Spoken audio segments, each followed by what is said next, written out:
Il était une fois, quand les montagnes dressaient encore leur sommet contre le ciel et que les nuages glissaient entre elles comme un voile léger. Au pied d'une montagne, dans une forêt dense, vivait un bûcheron.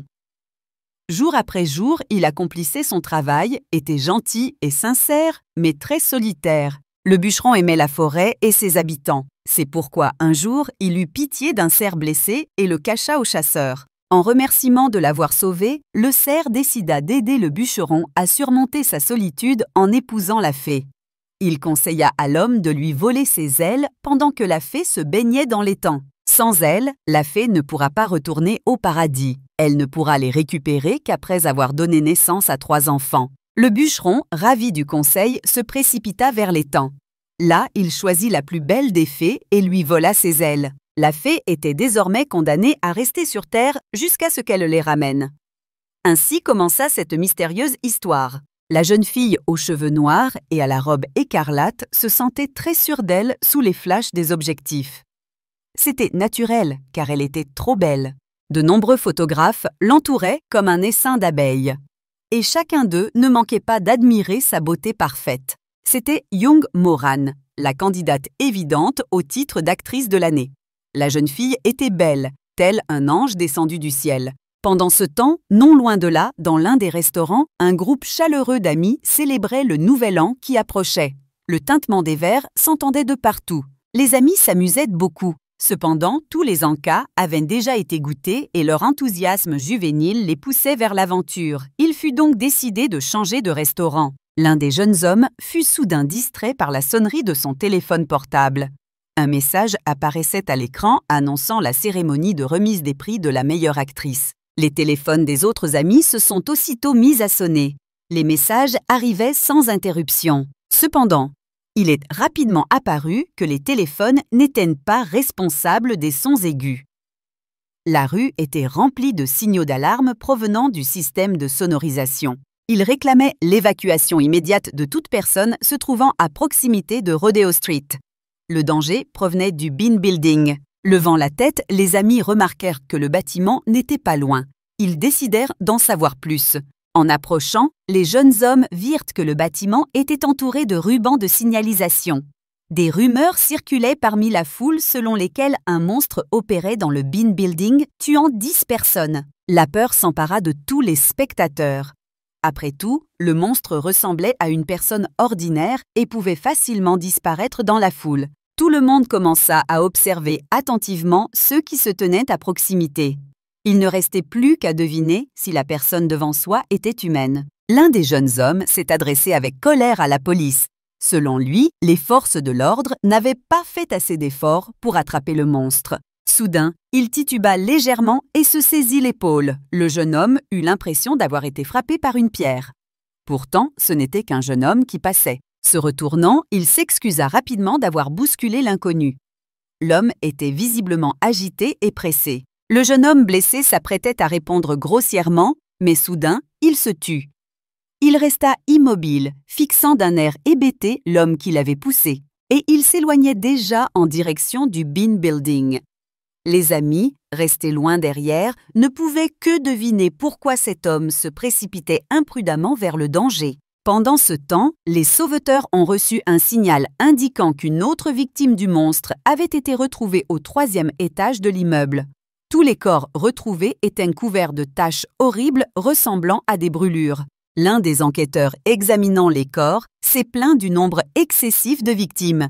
Tout le monde attendait avec impatience l'arrivée de l'enquêteur en chef Sajai Ha, et il est apparu de manière totalement inattendue, embarrassant ses subordonnés.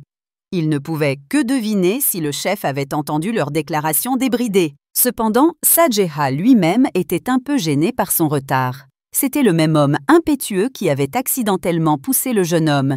À cause de la foule immense, il a dû se garer trop loin et marcher. Il se demandait maintenant si des mesures avaient été prises pour désengorger le véhicule. Les détectives ont expliqué avec agacement que les gens n'avaient pas pris conscience du danger et que la foule avait donc continué à grossir. Les citoyens avaient complètement ignoré les alertes des systèmes de sécurité. Face au nombre croissant de victimes du monstre, l'enquêteur a déploré le manque d'informations. En réalité, presque personne n'était à l'abri de l'infection. L'homme se tenait là, pensif, près d'une des victimes du monstre. Soudain, ses yeux s'écarquillèrent d'horreur. Il vit la main du blessé dépasser dessous la cape qui recouvrait son corps. Sa peau brillait d'une lueur verdâtre et fumait légèrement. Cela signifiait que très peu de temps s'était écoulé depuis l'attaque. Et le monstre était toujours à proximité. Il était donc nécessaire d'éloigner immédiatement les autres. Toute personne infectée par le virus Squiggy pouvait devenir un monstre. L'infection se propageait très vite et se trouver à proximité du bâtiment était très dangereux. Le virus mortel hantait la population depuis plus de 10 ans. Mais beaucoup n'avaient pas conscience de la menace. Et voilà qu'un groupe de jeunes riait et s'apprêtait à filmer. Cependant, l'enquêteur ne pouvait pas se permettre cela. Il a expliqué aux jeunes que presque personne dans la population n'était immunisé. Seuls les employés du quartier général spécial pouvaient résister au virus. L'homme exigea donc résolument qu'ils arrêtent le tournage et partent. Tous les divertissements durent être reportés jusqu'à la capture du monstre. Le plus terrible était que le criminel pouvait se trouver au milieu d'une foule, sans que personne ne sache qui il était ni à quoi il ressemblait. Les gens pourraient commencer à se méfier les uns des autres et à se considérer comme des ennemis, ce qui pourrait engendrer une agressivité et des troubles accrus. Finalement, certains habitants commencèrent à se disperser. Certains étaient visiblement effrayés, mais d'autres pensaient que cette panique inutile était totalement inutile, puisque même la police ne faisait rien. L'enquêteur a appris que l'un des hommes avait même commencé à s'interroger sur l'humanité de sa petite amie. Elle a été profondément offensée par ce jeune homme indélicat. Le couple commença à se disputer. L'enquêteur observait la scène de côté et pensait amèrement que ce n'était pas ce qu'il devait faire. Il perdait un temps précieux. L'homme regarda autour de lui et remarqua une ambulance à proximité. On était en train de charger une civière avec l'une des victimes du monstre à l'intérieur. Les médecins ont exigé d'appeler l'hôpital afin de préparer l'unité de soins intensifs. Mais l'enquêteur a constaté que les jambes de la victime étaient également couvertes de taches horribles. Il avait déjà constaté la même chose sur d'autres victimes. Personne ne savait quelle souffrance ces personnes avaient endurée. Après tout, il n'y avait eu aucun survivant de l'attaque. L'homme a soudain réalisé que même dans des conditions aussi difficiles, la vie triomphe. Et chacun s'efforce de trouver un partenaire et de construire une relation. Lui-même n'était pas sûr de vouloir une telle proximité avec quelqu'un. Face à une terrible menace, il ne pensait qu'à sauver les autres. Soudain, son attention fut attirée par un étrange éclair de flamme verte. Elle sembla jaillir du bâtiment et se précipiter vers le centre-ville. L'enquêteur interpella l'un des détectives, Don Chick, et lui montra la direction. Il était nécessaire de comprendre où se déplaçait cet étrange caillot d'énergie. Don Chick a répondu que HBS était situé là. C'était la chaîne de télévision responsable de la diffusion de la cérémonie de remise du prix de l'actrice de l'année. Soudain, ils furent interrompus par un appel téléphonique. L'enquêteur Sajaiha décrocha le téléphone avec impatience. La personne à l'autre bout du fil a déclaré que le monstre venait de s'attaquer à nouveau lors d'une retransmission en direct de la cérémonie de remise des prix HBS. L'enquêteur devait se dépêcher. À ce moment-là, dans le bâtiment de la HBS, tous les présents étaient figés d'horreur. Personne n'en croyait ses yeux. Le corps d'une jeune femme était étendu sur le sol devant la foule silencieuse. Sa peau était couverte de taches horribles, désormais familières. Et soudain, la foule se mit à bourdonner comme une ruche agitée. De la bouche de chaque personne présente, un seul nom résonna. Le fait est que la star de la soirée, Jang Moran, se tenait au-dessus du corps sans vie, et il semblait que le crime lui était imputable. De nombreux admirateurs récents regardaient la belle jeune fille avec horreur et indignation. Mais elle était étonnamment calme, voire sereine. Un peu plus tard, un véritable chaos a été observé près du commissariat central. C'est là que le principal suspect a été amené. Les gardes peinaient à gérer la foule frénétique des journalistes. Les questions pleuvaient de toutes parts. Chacun voulait savoir quand l'interrogatoire prendrait fin et exigeait des commentaires. L'enquêteur en chef Sajaiha courut vers le bâtiment aussi vite qu'il le put. En courant, il entendit deux détectives discuter de la star détenue. En voyant le patron, ils se redressèrent et le saluèrent. Mais derrière leur dos, Ils continuèrent à parler de la beauté irréelle de l'actrice et à rêver d'un autographe. L'homme fit signe à ses subordonnés de s'éloigner et se précipita dans le bâtiment. Il courut dans le couloir jusqu'à ce qu'il aperçoive le panneau au-dessus de la salle d'interrogatoire. Sajeha ouvrit la porte et trébucha littéralement à l'intérieur. Essayant de calmer sa respiration, il regarda autour de la pièce. Voyant une silhouette féminine à l'intérieur, l'enquêteur entra. Il ouvrit la bouche pour dire quelque chose, mais resta figé sur place. Au même moment, 2 détectives accoururent au poste. Tous 2 respiraient fort, si bien que leurs collègues comprirent qu'ils venaient de fuir le Bean Building. L'un d'eux s'est tourné vers ses collègues. Il a affirmé que Moran était incapable de tuer qui que ce soit. Ils ont répondu que l'actrice n'avait pas encore dit un mot, donc personne ne savait rien. Cependant, tout le monde voyait l'enquêteur en chef Sajeha déjà arriver et espérait que la situation s'éclaircirait. Au même moment, il regardait le suspect, sous le choc. L'homme n'en croyait pas ses yeux. Après tout, il connaissait trop bien la belle Moran. Elle portait maintenant une robe écarlate et des bijoux coûteux. Ses cheveux lâchés flottaient sur ses épaules et son regard était sévère et triste. Mais il se souvenait d'elle d'un tout autre souvenir. Elle portait alors un kimono traditionnel et ses cheveux étaient ornés d'une coiffure complexe. Pourtant, c'était bien elle, la fée de l'étang. Peu de temps auparavant, le détective Dong-shik était très indigné. Il s'était exclamé auprès de Sajeha, criant presque, que Moran ne pouvait être le meurtrier. L'enquêteur en chef, assis au volant, l'écoutait calmement et imperturbablement. À ses côtés, Dong-shik ne cessait de s'indigner et de prouver ses dires. Il ne supportait pas d'entendre son vieil ami accusé d'un crime aussi terrible. Après tout, chacun savait que les personnes infectées ne pouvaient contrôler leur désir de tuer. Sajeha dit alors pensivement qu'il ne considérait pas non plus cette beauté comme une meurtrière. Il était impossible qu'elle soit un monstre capable de crimes atroces. Cette déclaration a intrigué Dong-shik. Il a demandé si le patron avait rencontré la star en personne. Il ne le nia pas et expliqua brièvement qu'il avait bel et bien rencontré Moran. Mais c'était il y a bien longtemps. Bien des choses ont changé depuis. À 18 ans, la jeune fille a réussi l'un des castings et, au cours des 10 années suivantes, elle a pu se bâtir une carrière fulgurante. Désormais, tous les habitants de Corée du Sud connaissaient cette incroyable beauté. Elle était sans aucun doute l'actrice la plus brillante et la plus talentueuse de notre époque. Avant ce terrible incident, beaucoup pensaient qu'elle était un ange descendu du ciel. Et Sajeha était tout à fait d'accord avec eux. Et Dong-shik continuait à bavarder, évoquant des arguments en faveur de l'innocence de la jeune fille.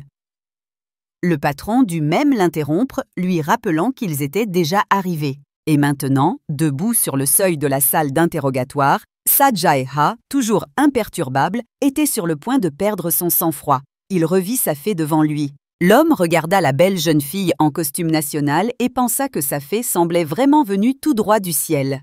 Il ne voyait aucune autre explication à son apparition. Et soudain, la vision se dissipa. L'enquêteur secoua même la tête, essayant de reprendre ses esprits. Il venait de voir une charmante fée en tenue de fête. Et voilà que Moran se présentait à nouveau devant lui, vêtue d'une robe de soirée écarlate. Il bégaya en essayant de demander à la fille ce qui venait de se passer, mais elle le regarda avec confusion. Elle le salua et lui dit qu'elle avait quelque chose à lui dire. Cela n'aurait pas forcément d'impact sur l'enquête, mais la jeune fille demanda quand même à l'écouter. Sajeha était tellement surpris par ce qu'il voyait ou voulait voir qu'il ne put que hocher la tête en guise de réponse. Les mots semblaient lui rester en travers de la gorge. Moran commença à expliquer qu'il y avait eu une courte pause une demi-heure plus tôt pendant la cérémonie de remise des prix. L'animateur avait demandé à tout le monde de se réunir dans 10 minutes. Le siège de Moran était à côté de celui de Ma Hee-yeon, une jeune actrice inexpérimentée. C'était une jeune fille sympathique, alors Moran a essayé de soutenir sa jeune collègue. La star était un peu plus âgée et avait plus d'expérience.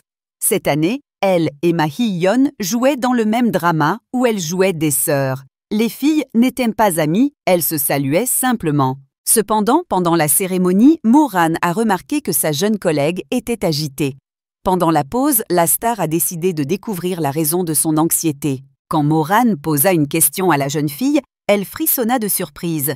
Mais elle répondit rapidement qu'elle était juste un peu nerveuse et que tout allait bien. La star n'a pas été surprise par cette réponse. Elle a conclu que son enthousiasme s'expliquait par le fait qu'il s'agissait de la première cérémonie de Ma Hee-yeon. Meurin se souvenait parfaitement de sa première cérémonie de remise de prix et comprenait parfaitement les sentiments de la jeune actrice. Pour la soutenir, elle lui a donc suggéré de sortir prendre l'air. Les filles montèrent sur la terrasse. Moran s'arrêta, fascinée par la magnifique vue nocturne de la ville.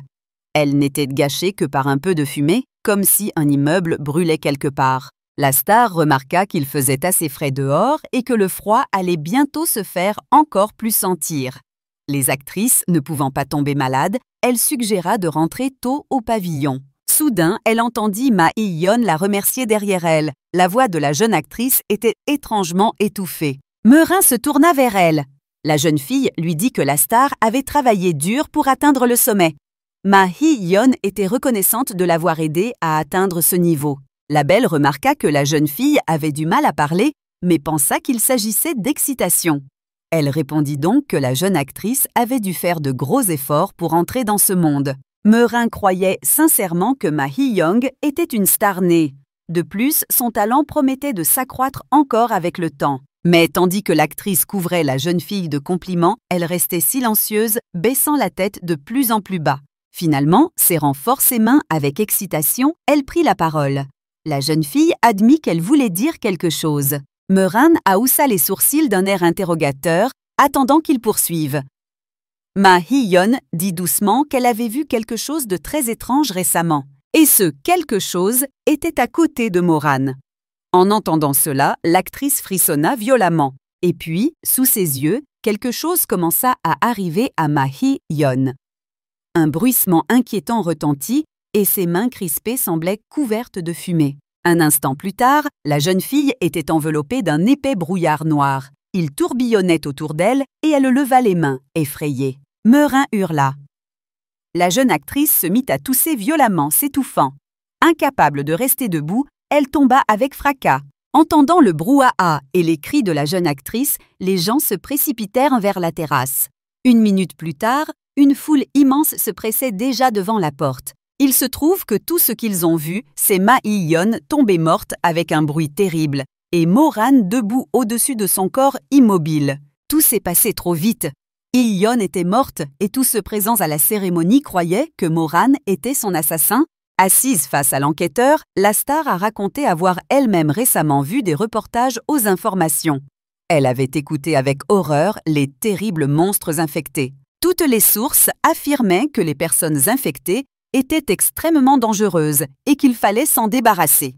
Et maintenant, on considérait Moran comme l'une d'elles. Selon le règlement, le monstre devait être détruit sur place. Cependant, dans certains cas, en cas de doute, le suspect était arrêté. L'enquêteur Saje-ha pensait qu'il serait très difficile de maîtriser la célèbre actrice tout en respectant toutes les règles de manipulation d'un monstre. Après tout, elle était admirée par des milliers de personnes. Soudain, l'homme remarqua que les yeux de la belle se remplissaient de larmes. Il se figea de surprise, ne sachant comment réagir. Le détective, figé, regarda la jeune fille en face d'elle, et elle demanda doucement une serviette pour essuyer ses larmes, s'excusant de sa faiblesse. La jeune fille dut même répéter sa requête à 2 reprises. Finalement, Jae-ha reprit ses esprits et lui demanda d'attendre 1 minute. Il ouvrit la porte du couloir où ses subordonnés se précipitèrent de toutes parts. Don-shik tenait une boîte de mouchoirs et un autre inspecteur voulut lui dire quelque chose en privé. Ce n'était pas vraiment opportun, mais le gars a insisté. Jae-ha a alors demandé à Dong-shik d'apporter les serviettes à l'actrice. Lui-même était sur le point d'écouter ce subordonné agaçant, mais Don-shik ne bougea pas de sa place. L'enquêteur dut même répéter sa requête plus fort. Puis Don-shik, rouge de gêne, se dirigea vers la porte du bureau. Lorsque Jae-ha s'approcha enfin du détective, celui-ci lui dit doucement qu'il fallait rapidement abattre l'actrice. Ce moment-là, une foule immense s'était déjà massée dans la rue. Il y avait des habitants des maisons voisines, des journalistes et des blogueurs célèbres. La police n'ayant pas encore fait de commentaires, certains ont pensé que la jeune fille avait été arrêtée sans motif. De nombreuses personnes furent indignées par cette situation, ce qui envenima considérablement la situation. Le détective demanda alors à l'enquêteur s'il avait de réels soupçons à son égard. Jae-ha répondit sèchement qu'il la laisserait rentrer immédiatement chez elle. Selon lui, elle n'éveillait aucun soupçon. Pendant ce temps, Dong-sik entra dans le bureau et tendit une boîte de mouchoirs à Moran. Elle leva les yeux vers lui, mais le jeune homme tremblait déjà d'excitation. La jeune fille le remercia doucement. Dong-sik contempla son visage fatigué mais magnifique. Il vit des larmes perler sur ses longs cils. L'inaccessible star semblait bien malheureuse à cet instant. Apparemment, ce jour-là, tout le monde était sous le charme de sa beauté. C'est pourquoi chacun voulait croire en son innocence, ne voulant rien voir d'autre. Et bien sûr, l'enquêteur Jae-ha ne pouvait pas savoir que quelques minutes auparavant, son subordonné avait reçu un appel très important. Pour lui parler, il avait même dû sortir par l'escalier. Le détective tenta de calmer son interlocuteur. Il promit de faire sortir la belle actrice immédiatement après l'interrogatoire. Cependant, son interlocuteur criait déjà, exigeant que cela soit fait immédiatement. Selon lui, le président du groupe HB lui-même avait demandé la libération de la jeune fille. L'appelant a donc exigé que le détective intervienne immédiatement auprès de l'enquêteur et fasse sortir Chung Moran. Sinon, il lui promettait de gros ennuis. Alors, apprenant par Jae-ha que la jeune fille serait bientôt libre, le détective se calma enfin. Jusque-là, tout se passait bien. Cependant, il ne pouvait s'empêcher de se demander d'où l'actrice tirait des mécènes aussi importants. Et le détective était animé d'un désir irrésistible de découvrir qui était vraiment Jong Moran. Et la belle elle-même, qui avait suscité tant de controverses et de discussions, regardait alors ses mains. Elle serrait les poings si fort que ses ongles laissaient des traces de sang sur ses paumes. La jeune fille frissonna et commença à frotter sa robe. Le sang était invisible sur le tissu rouge vif. Elle fit de son mieux pour se retenir. Elle se persuada mentalement que le moment n'était pas encore venu. Il lui fallait un peu de patience. La jeune fille fronça les sourcils et regarda sa montre. Ses yeux brûlaient d'un feu cruel et sa robe projetait des reflets rouges sur son visage. Meurin fixait l'horloge murale. Il restait très peu de temps. Il ne restait que 29 minutes avant le nouvel an et elle s'écoulait. La ville était illuminée et se préparait à accueillir la nouvelle année. Dans chaque appartement, chaque bureau et chaque chambre d'hôtel, les gens regardaient les horloges qui comptaient les dernières minutes de l'année écoulée. Pendant ce temps, les bureaux de HB Electronics Corporation étaient toujours en pleine activité.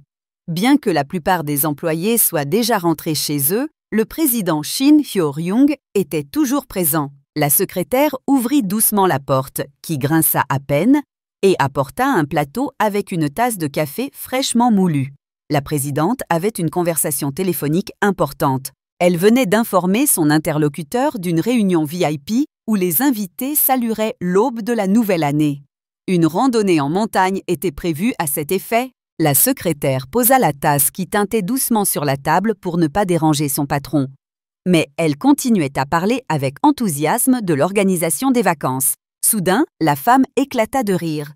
Elle était amusée par le fait que son interlocuteur ne parvenait pas à trouver de billets d'avion, tous vendus depuis 2 mois. Visiblement ravie, la présidente Shin Hyo-ryung assura à son adversaire que cela ne lui posait aucun problème. La femme appréciait visiblement ce sentiment de toute puissance. Elle assura à l'homme qu'elle serait heureuse de régler le problème et qu'il aurait la meilleure chambre de l'hôtel.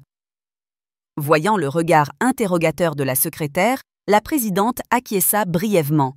En prenant la coupe, elle a affirmé avec fermeté que c'était une excellente occasion pour l'entreprise de se démarquer. Après tout, la haute direction assistait rarement à de tels événements. Constatant qu'il était déjà tard, elle commença à se préparer. Elle demanda à sa secrétaire de préparer une chambre à l'hôpital. Une personne très importante pourrait avoir besoin d'être hospitalisée. La femme termina son café et posa violemment sa tasse sur la table.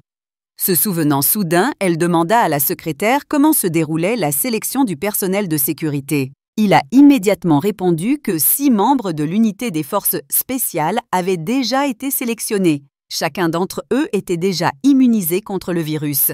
La secrétaire a suggéré que le président soit protégé par 4 personnes et 2 autres pour l'actrice Jean. Cependant, la femme a répondu que chacun aurait besoin de 3 gardes. Elle parcourut à nouveau le dossier des candidats à la sécurité et le posa sur la table. Le visage de Shin Hyo-ryung exprimait de l'inquiétude. Elle comprenait que personne ne pouvait savoir ce qui se passerait le lendemain matin. L'aube de la nouvelle année pouvait apporter des événements totalement inattendus à Jangmoran. Au même moment, une foule en colère faisait du bruit près du commissariat central de la ville. Chacun voulait savoir pourquoi le favori de tous s'était arrêté. De nombreuses personnes tenaient leur téléphone portable. Les jeunes s'efforçaient de repérer chaque mention de Moran en ligne. Ça et là, on pouvait trouver des mentions prudentes de la cérémonie de remise des prix. Deux jeunes hommes, le manager Choa Mi-hyuk et le styliste Eugene, attendaient à l'entrée arrière. Tous deux étaient en larmes et gémissaient pitoyablement, répétant le nom de la star. À ce moment précis, elle apparut par une porte discrète et regarda avec stupeur les jeunes gens en pleurs. Jangmoran utilisa délibérément la porte de derrière pour disparaître sans se faire remarquer. Mais le garçon et la fille se précipitèrent aussitôt vers elle en criant, alarmés. Ils voulaient savoir immédiatement ce qui s'était passé et lui proposèrent de leur aide. L'actrice accepta avec gratitude la cape offerte par le jeune homme et le remercia d'un air penaud. L'enquêteur qui la suivit lui rappela, penaud, qu'elle pourrait encore être sollicitée comme témoin. Après quelques hésitations, il tendit son téléphone à la star et lui demanda son numéro. Il était naturel de la tenir au courant de l'enquête, mais cela lui parut un peu étrange. Meurin a dû penser la même chose et s'est retourné, surprise. L'enquêteur lui a alors demandé de lui donner le numéro de son responsable ou celui de son bureau. Cependant, après réflexion, la jeune fille répondit que l'affaire la concernait directement elle et sa collègue. Elle décida donc de donner son numéro personnel. Elle s'avança vers Jae-ha, mais soudain, elle tituba légèrement. L'une de ses luxueuses chaussures scintillantes s'accrocha à l'ourlet de sa robe de soirée écarlate. Pour éviter de tomber, la jeune fille saisit la main de l'enquêteur et s'effondra littéralement dans ses bras. Il se figea de surprise. L'homme était sur le point de pousser un soupir de soulagement après avoir réussi à capturer un oiseau aussi important. Mais soudain, ses yeux s'écarquillèrent de stupeur. Le problème, c'est que son nez sentit soudain une légère odeur de sang frais. Baissant la tête, Jae-ha vit que la fille lui tenait toujours la main. Un instant plus tard, elle était déjà debout et s'éloignait de lui. L'homme lui demanda avec inquiétude si tout allait bien. Et lui-même se demandait s'il avait imaginé cela. Et puis, il n'en croyait pas ses oreilles. L'inaccessible et belle étoile lui demandait s'ils s'étaient déjà rencontrés. L'enquêteur Jae-ha était trop confus pour remarquer que la phrase semblait un peu forcée. Cette question avait été posée par les héros de nombreux films. L'homme repensa à ce que Moran avait vu auparavant. Cependant, c'était si loin que cela ressemblait à un rêve. À cette époque, la célèbre actrice n'était encore qu'une belle jeune femme entourée d'admirateurs. Elle ne se souvenait pas du jeune homme simple et on ne pouvait donc pas parler de rencontre. L'enquêteur s'empressa donc de répondre qu'un simple détective n'avait nulle part où rencontrer une superstar. Après tout, elle était toujours et partout entourée de véritables foules de fans. La jeune fille soupira de déception.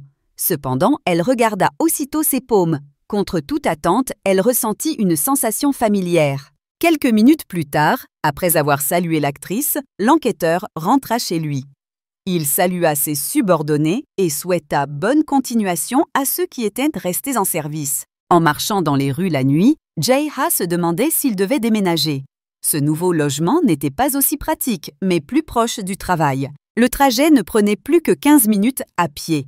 Compte tenu de la circulation, la voiture était donc de plus en plus souvent garée près de la maison. L'homme se consolait alors en se disant que marcher était bon pour la santé.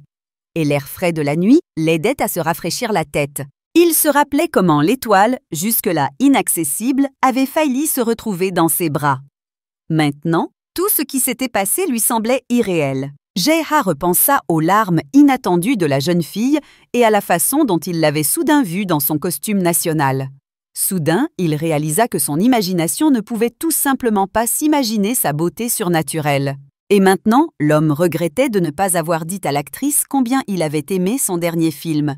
Mais après réflexion, il décida qu'il valait mieux garder le silence pour ne pas trop en dire. Après tout, sa beauté l'enivrait complètement.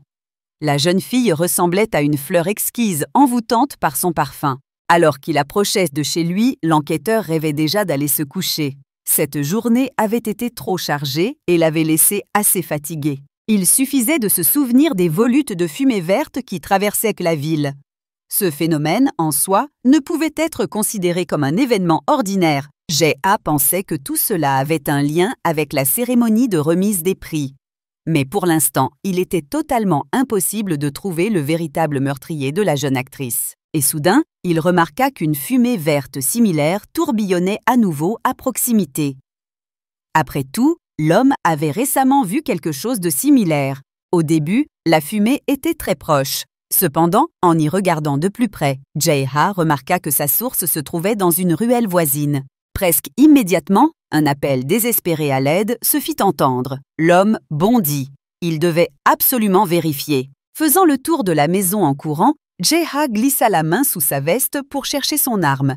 Mais il se souvint qu'il avait retiré l'étui avant d'interroger l'actrice. Il décida alors d'utiliser au moins un pistolet paralysant pour arrêter le criminel. Cependant, l'enquêteur ne pouvait même pas imaginer ce qui l'attendait au coin de la maison. La scène qui s'offrit à lui le figea de stupeur. Sous ses yeux, Moran, toujours vêtue d'une robe de soirée, frappait de toutes ses forces l'homme affalé devant elle. Le visage de l'homme était déjà couvert de sang. Il balbutia, demandant à la jeune fille d'arrêter, de l'épargner et disant qu'il avait fait une erreur. Cependant, la belle Moran semblait possédée par un démon. Elle continua à frapper coup sur coup jusqu'à ce que ses poings soient déjà tachés du sang de sa victime. Soudain, la jeune fille releva la tête, remarquant le détective. Il remarqua avec surprise qu'une cigarette allumée fumait entre ses lèvres. L'enquêteur J.A. resta bouche bée. Il fut tellement choqué par ce qu'il vit qu'il resta figé sur place. Meurin le fixa du regard. L'homme semblait avoir cessé de respirer. Soudain, la jeune fille relâcha sa prise sur les cheveux de la victime. L'homme infirme tomba inconscient à ses pieds. En le regardant, la jeune fille sourit légèrement et soupira de satisfaction. Il semblait que ce combat lui avait donné encore plus de force. Meurin retira sa cigarette de sa bouche et souffla de la fumée avec soulagement. Elle constata avec regret que le sang de la victime avait taché son visage. Prenant une dernière bouffée de sa cigarette, elle jeta le mégot par terre et l'écrasa avec le bout de sa chaussure. Le détective resta silencieux, incapable de reprendre ses esprits. L'actrice a regretté que sa carapace actuelle soit trop belle pour être abîmée. Au même moment, J.A. a soudainement remarqué que ses chaussures changeaient sous ses yeux. Entendant le bip de l'horloge, l'homme jeta un coup d'œil machinalement au cadran. Il était minuit pile, le 1er janvier. La nouvelle année était arrivée. Soudain, il entendit la fille dire que tout était comme avant. Levant les yeux, J.A. fut de nouveau stupéfait. La fée se tenait à nouveau devant lui, vêtue d'une luxueuse tenue traditionnelle. Ses yeux lançaient des éclairs. La jeune fille s'exclama avec colère que la fée était enfermée dans le monde des humains depuis 1000 ans et qu'elle était toujours persécutée. Et puis, l'enquêteur J.A. sembla transporté dans le temps 10 ans plus tôt. Il était de nouveau élève au lycée Maewon. L'homme adulte regarda le grand individu en survêtement bleu de côté. Il était très déprimé. Il s'assit sur les marches de l'école à côté de son ami. Le jeune homme lui dit qu'il voyait des choses étranges ces derniers temps. Au début, l'ami n'y a pas prêté attention. Il a essayé de tourner ça en plaisanterie et a dit que c'était juste l'excitation d'entrer au lycée. Cependant, le jeune J.A. insistait. Ces derniers temps, de plus en plus souvent, lorsqu'il se trouvait dans une foule, il voyait des signes de possession chez certaines personnes. Cependant, ce n'était pas la première fois. Le jeune homme se souvenait avoir déjà vécu une situation similaire dans son enfance. Enfant, il adorait aller dans la forêt, juste derrière sa maison. Là, il aperçut ce qu'il pensait être un cerf ou un élan. Mais plus tard, il réalisa qu'il ne s'agissait pas d'animaux. Au lycée, tout se répétait. Le jeune homme commença à constater la même chose à la maison. Même lorsqu'il rentrait chez lui plus tôt que d'habitude, il voyait l'étrange fumée verte. Il semblait impossible de s'en échapper. La dernière fois que le jeune J.A. l'avait vu, c'était il y a quelques jours. Parfois, il lui semblait même que les reflets verts s'étaient fixés à jamais dans ses yeux. Cependant, le jeune homme n'avait personne à qui en parler. Et ce n'est que maintenant qu'il osa en parler à son ami. Mais même là, une étrange réaction l'attendait. Kong-min se posa que J.A. était simplement épuisé par la préparation du match de qualification. C'est pourquoi il souffrait de ses habituelles hallucinations. Il n'écouta pas les objections du jeune homme. Il a ajouté qu'un corps portant d'étranges marques avait été retrouvé près de l'école.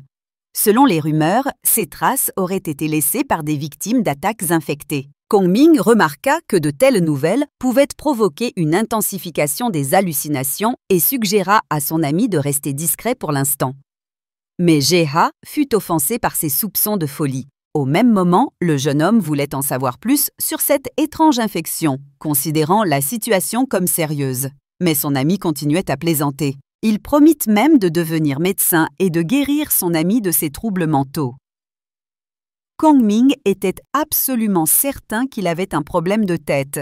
Curieusement, son ami tint sa promesse et, 1 an plus tard, il entra au département préparatoire de la faculté de médecine. Cependant, en raison de son mode de vie effréné, il fut rapidement renvoyé. Jae-ha a lui-même réussi la sélection pour l'équipe nationale. Un test a révélé qu'il était immunisé contre le virus. Grâce à cela, le jeune homme a reçu une offre d'inscription à l'académie de police. Étudier n'était pas facile du tout. Je devais souvent rester éveillé toute la nuit sans dormir. Et bien sûr, les hallucinations persistaient. Au contraire, Jae-ha commença à voir la fumée verte menaçante beaucoup plus souvent. C'était comme si ce signe avant-coureur d'horreur le hantait. Au fil du temps, cela devint de plus en plus difficile à supporter. Il semblait que la capacité à anticiper les crimes de la fumée verte était devenue beaucoup plus aiguë. Mais là, c'était allé trop loin. La jeune fille en costume national qui avait remplacé Moran était une fée. Rien de tel ne s'était jamais produit auparavant. Abasourdi, Jae-ha murmura à peine qu'il avait vu une fée. Son corps tremblait violemment et son visage était couvert de sueur froide. De l'extérieur, rien d'étrange ne semblait se produire. C'était juste que, dans une ruelle sombre, un jeune homme et une belle jeune fille vêtue d'une robe écarlate se tenaient face à face. De quelque part au loin parvint le bruit d'une métropole qui ne dormait pas, même la nuit. Pourtant, la jeune fille entendait encore les paroles. Ses yeux s'écarquillèrent. C'était une vision magnifique et terrifiante. Une fille d'une beauté incroyable, le visage et les mains tachés du sang de sa victime. Elle s'avança lentement vers le détective. Le seul bruit dans le silence était le léger claquement de ses talons. Tandis qu'elle approchait, Moran demanda à l'homme ce qu'il venait de dire. Jae-ha ne put s'empêcher de se demander si cette vérité inattendue ne serait pas l'actrice Moran. Au prix d'un effort incroyable, l'homme se ressaisit. Après tout, peu importait qui se tenait devant lui, une beauté, une actrice ou une simple fille. Elle semblait n'être absolument pas humaine. Voyant un monstre terrible devant lui, l'enquêteur Jae-ha fut contraint de le détruire. L'homme sortit un pistolet électrocuteur de sa poche et appuya sur le bouton. Un puissant craquement se fit entendre. Mais soudain, une force inconnue sembla lui arracher le pistolet paralysant des mains. Il vola loin sur le côté. Tombé dans une flaque, l'appareil émit un dernier craquement faible et se tut, impuissant. Il semblait ne plus pouvoir servir à rien. Jae-ha leva les yeux et vit Moran s'approcher, le visage tordu de colère, exigeant qu'il répète ses mots. La fille lui demanda avec colère comment il avait pu la retrouver. Et Jae-ha put enfin lui demander ce qu'elle venait de faire. L'actrice répondit avec mépris qu'elle avait tenté de détourner les soupçons. Mais les policiers s'efforçaient de retrouver le meurtrier. En entendant cela, Jae-ha grimaça de mécontentement. Il ne pouvait se pardonner d'avoir mis de côté ses soupçons envers la belle, séduit par son charme et son charisme. Moran dit alors qu'il faudrait attendre un peu. Sur ce, la jeune fille serra de nouveau les poings et s'avança vers la victime inconsciente. Mais soudain, elle se retourna et regarda à nouveau l'homme. Avec un sourire suffisant, elle ajouta qu'il serait le prochain. Et puis quelque chose arriva au détective. Il se souvint soudain qu'il était un excellent athlète et qu'il avait même intégré l'équipe nationale. Son entraînement lui fut d'une grande aide durant ses études de détective. L'excellente condition physique de Jae-ha lui a donné un avantage supplémentaire. Alors il a soudainement sauté vers Moran et lui a appliqué un étranglement. Le détective serra la jeune fille plus fort et essaya de ne pas penser aux conséquences. Il devait avant tout arrêter le dangereux criminel. Au même moment, Jae-ha voyait le corps sans vie de Ma Hee-yeon, une jeune actrice dont la carrière avait été interrompue dès ses débuts. Il devait arrêter le monstre pour éviter d'autres victimes. Tout en tenant Moran, le détective observa l'homme inconscient pour voir s'il était vivant. Soudain, il remarqua une fumée verte familière tourbillonner autour de lui. Choqué par cette découverte, Jae-ha observa le vortex vert s'intensifier. Il ne faisait plus aucun doute que sa source était précisément l'homme immobile. En effet, le détective se souvenait qu'il n'avait pas vu qui émettait la lueur verte lorsqu'il s'était précipité dans la ruelle.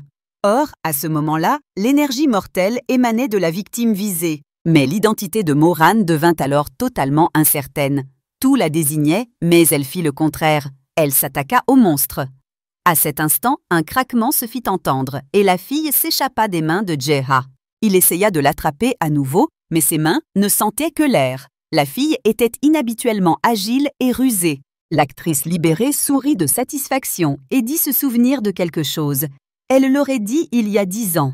Prenant la main du détective, elle récita la phrase selon laquelle il était le premier à lui avoir coupé l'oxygène. Cela parut étrangement familier à Jae-ha. Il retira sa main, ce qui surprit grandement la jeune fille. La belle constata avec surprise que personne n'avait jamais réussi à la vaincre auparavant. Puis elle ajouta qu'elle pouvait aussi lui montrer quelque chose d'intéressant. Son ton fit frissonner Jae-ha. Il comprit que la belle avait enfin décidé de s'occuper du menteur, et il refusait de le voir. Et soudain, une lumière vive brilla. En le couvrant de sa main, le détective vit qu'il s'agissait simplement d'une lampe torche très puissante tenue par l'un des policiers de la patrouille. À peine entré dans la ruelle, le témoin reconnut immédiatement l'enquêteur principal Jae-ha et le salua. Il a dit que la patrouille avait entendu des bruits suspects dans la ruelle et avait décidé d'aller voir. Le policier a demandé ce que Jae-ha faisait là seule. Le détective regarda autour de lui, confus, et remarqua que Moran avait étrangement disparu. Un peu plus loin, l'homme gisait toujours, immobile, sur le sol. Le détective repassa mentalement les événements de la dernière demi-heure. Il voyait clairement Moran frapper sa victime, mais cette fois, elle n'était plus là. Jae-ha se souvenait clairement comment il avait retiré sa main. Même sur sa veste, il y avait une marque des ongles de la fille. Tout ce qui s'était passé ne pouvait donc pas être une simple hallucination. Il se souvenait de ses yeux brûlants de rage et de ses coups terribles encore et encore, tandis que les patrouilleurs l'appelaient sans succès. Perdu dans ses pensées, finalement l'enquêteur les regarda. Puis il grimaça de mécontentement en voyant la même expression sur le visage des deux policiers. Il semblait ne pas croire à la présence d'une tierce personne dans cette ruelle. Il était donc inutile d'essayer de leur raconter la disparition incroyable de l'actrice. Jae-ha frappa du poing contre le mur de la maison, exaspéré. Il avait du mal à se contrôler dans les circonstances actuelles, et ce qui irritait le plus l'homme, c'était l'incertitude. Il n'arrivait toujours pas à comprendre qui était Jang Moran. Et sa récente disparition mystérieuse ne faisait qu'aggraver la situation. Celui à qui il ne cessait de penser n'était pas loin à ce moment-là. Dès qu'il quitta la ruelle, il aperçut un bâtiment gris discret, l'un parmi tant d'autres. Un seul petit détail le distinguait des autres. Une tache rouge vif qui, à y regarder de plus près, s'avéra être un tissu flottant au vent. Oui, c'était bien elle. La belle Jang Moran, toujours vêtue d'une robe de soirée écarlate, était assise sur le parapet bas qui courait autour du toit du bâtiment. Le tissu léger flottait au vent et ses cheveux noirs étaient éparpillés sur ses épaules. Avec un sourire mystérieux, la belle répétait doucement le nom du détective comme si elle le goûtait. Ce réveillon du Nouvel An a été très différent des précédents. Jamais auparavant, l'événement principal de l'année, la cérémonie de remise des prix, n'avait été entaché par un incident aussi terrible. Le meurtre d'une jeune actrice talentueuse a suscité beaucoup de discussions. Mais la personnalité du principal suspect, Jung Moran, a suscité encore plus d'intérêt. Le premier journal télévisé de la nouvelle année s'est concentré sur ce sujet.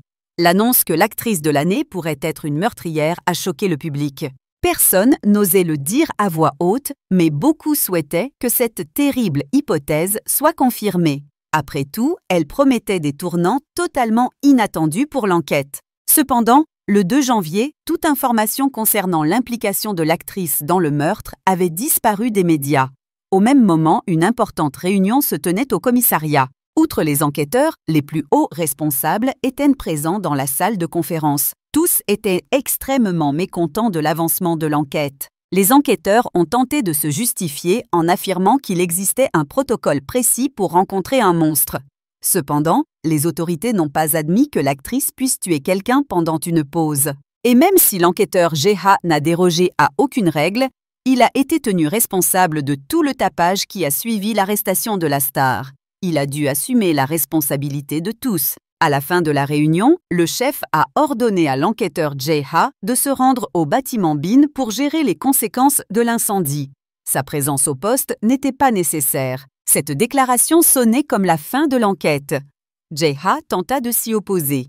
Il fit remarquer que cette dernière affaire était très différente des autres. Cette fois, le monstre a réussi à tuer la victime sans toucher son corps. C'est pourquoi il n'y avait aucune marque visible dessus. Voyant que le patron ne l'écoutait pas du tout, J.H. serra les poings de frustration. Il avait vraiment envie de raconter tous les nouveaux détails qu'il avait découverts dans la ruelle. Mais le chef déclara soudain, regardant le détective droit dans les yeux, que l'identité du véritable criminel n'était plus si importante. J.H. pensa avoir mal entendu et répéta la question. Le patron a expliqué que la mort d'une jeune actrice n'était pas si importante que cela, compte tenu de l'intérêt du public. Le public s'intéressait surtout à l'histoire de Moran. Au début, tout le monde s'intéressait beaucoup au monstre. Mais avec le temps, l'intérêt s'est estompé. Et maintenant, tout le monde voulait vraiment établir un lien entre la star de cinéma et les horribles meurtres. Déprimé, le détective J.H. comprit qu'il ne pouvait ni ne voulait reculer. Le chef, s'adoucissant, expliqua alors que la direction ne le souhaitait pas non plus. Mais il n'avait pas le choix. Au même moment, le responsable de toutes ces discussions houleuses ouvrit nonchalamment le dossier jaune. Il contenait une sélection de tous les articles et documents consacrés à la star ce jour-là. L'assistant qui avait apporté le dossier a signalé que l'enquête policière avait été suspendue. En remerciement de sa loyauté, le chef de la police a également été invité à une cérémonie. En parcourant le programme de la soirée, Moran remarqua que 3 membres importants du comité étaient attendus. Par conséquent, assister au dîner figurait également sur sa liste de choses à faire. L'assistante a ensuite remis à l'actrice une délicate figurine dorée scintillante, le prix de l'actrice de l'année. HBS l'a remise à la star après l'événement. De plus, la jeune fille a déclaré que la société prévoyait d'organiser un épisode spécial de 20 minutes consacré à Moran et à sa carrière. Cette initiative était censée apaiser l'actrice blessée. En entendant cela, la belle sourit de satisfaction. Elle semblait maintenant ravie et remarqua même que toutes ces longues années de travail n'avaient pas été vaines. Et puis l'assistante a failli tout gâcher. Elle a déclaré sans réfléchir que le travail n'était pas si dur. Cela ne pouvait que mettre la star en colère. Elle a immédiatement froncé les sourcils et a ordonné à la jeune fille de s'écarter. Elle pâlit, mais Moran répondit aussitôt avec entrain qu'elle plaisantait. L'actrice suggéra même à l'assistante de prendre le prix pour elle-même. Après tout, elle avait prévu de le faire dès le début si elle gagnait. La jeune fille, surprise, n'en croyait pas ses oreilles. Moran se vantait de sa bonne humeur. Après tout, pour la première fois depuis longtemps, elle s'intéressait à un homme. Elle sortit une cigarette du paquet et alluma un briquet. Inhalant la fumée aromatique, l'actrice déclara qu'elle ne reculerait pas cette fois-ci. Bien sûr, l'homme qui a attiré l'attention de la superstar était l'enquêteur principal J.H. Et il n'était pas de très bonne humeur.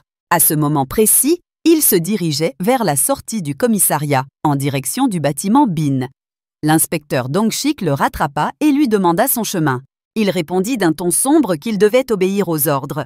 Mais il était déjà clair qu'après un décompte précis, le nombre de victimes dans le Bean Building pourrait être bien plus élevé que prévu. Cependant, à ce stade, il ne pouvait plus aider ces malheureux.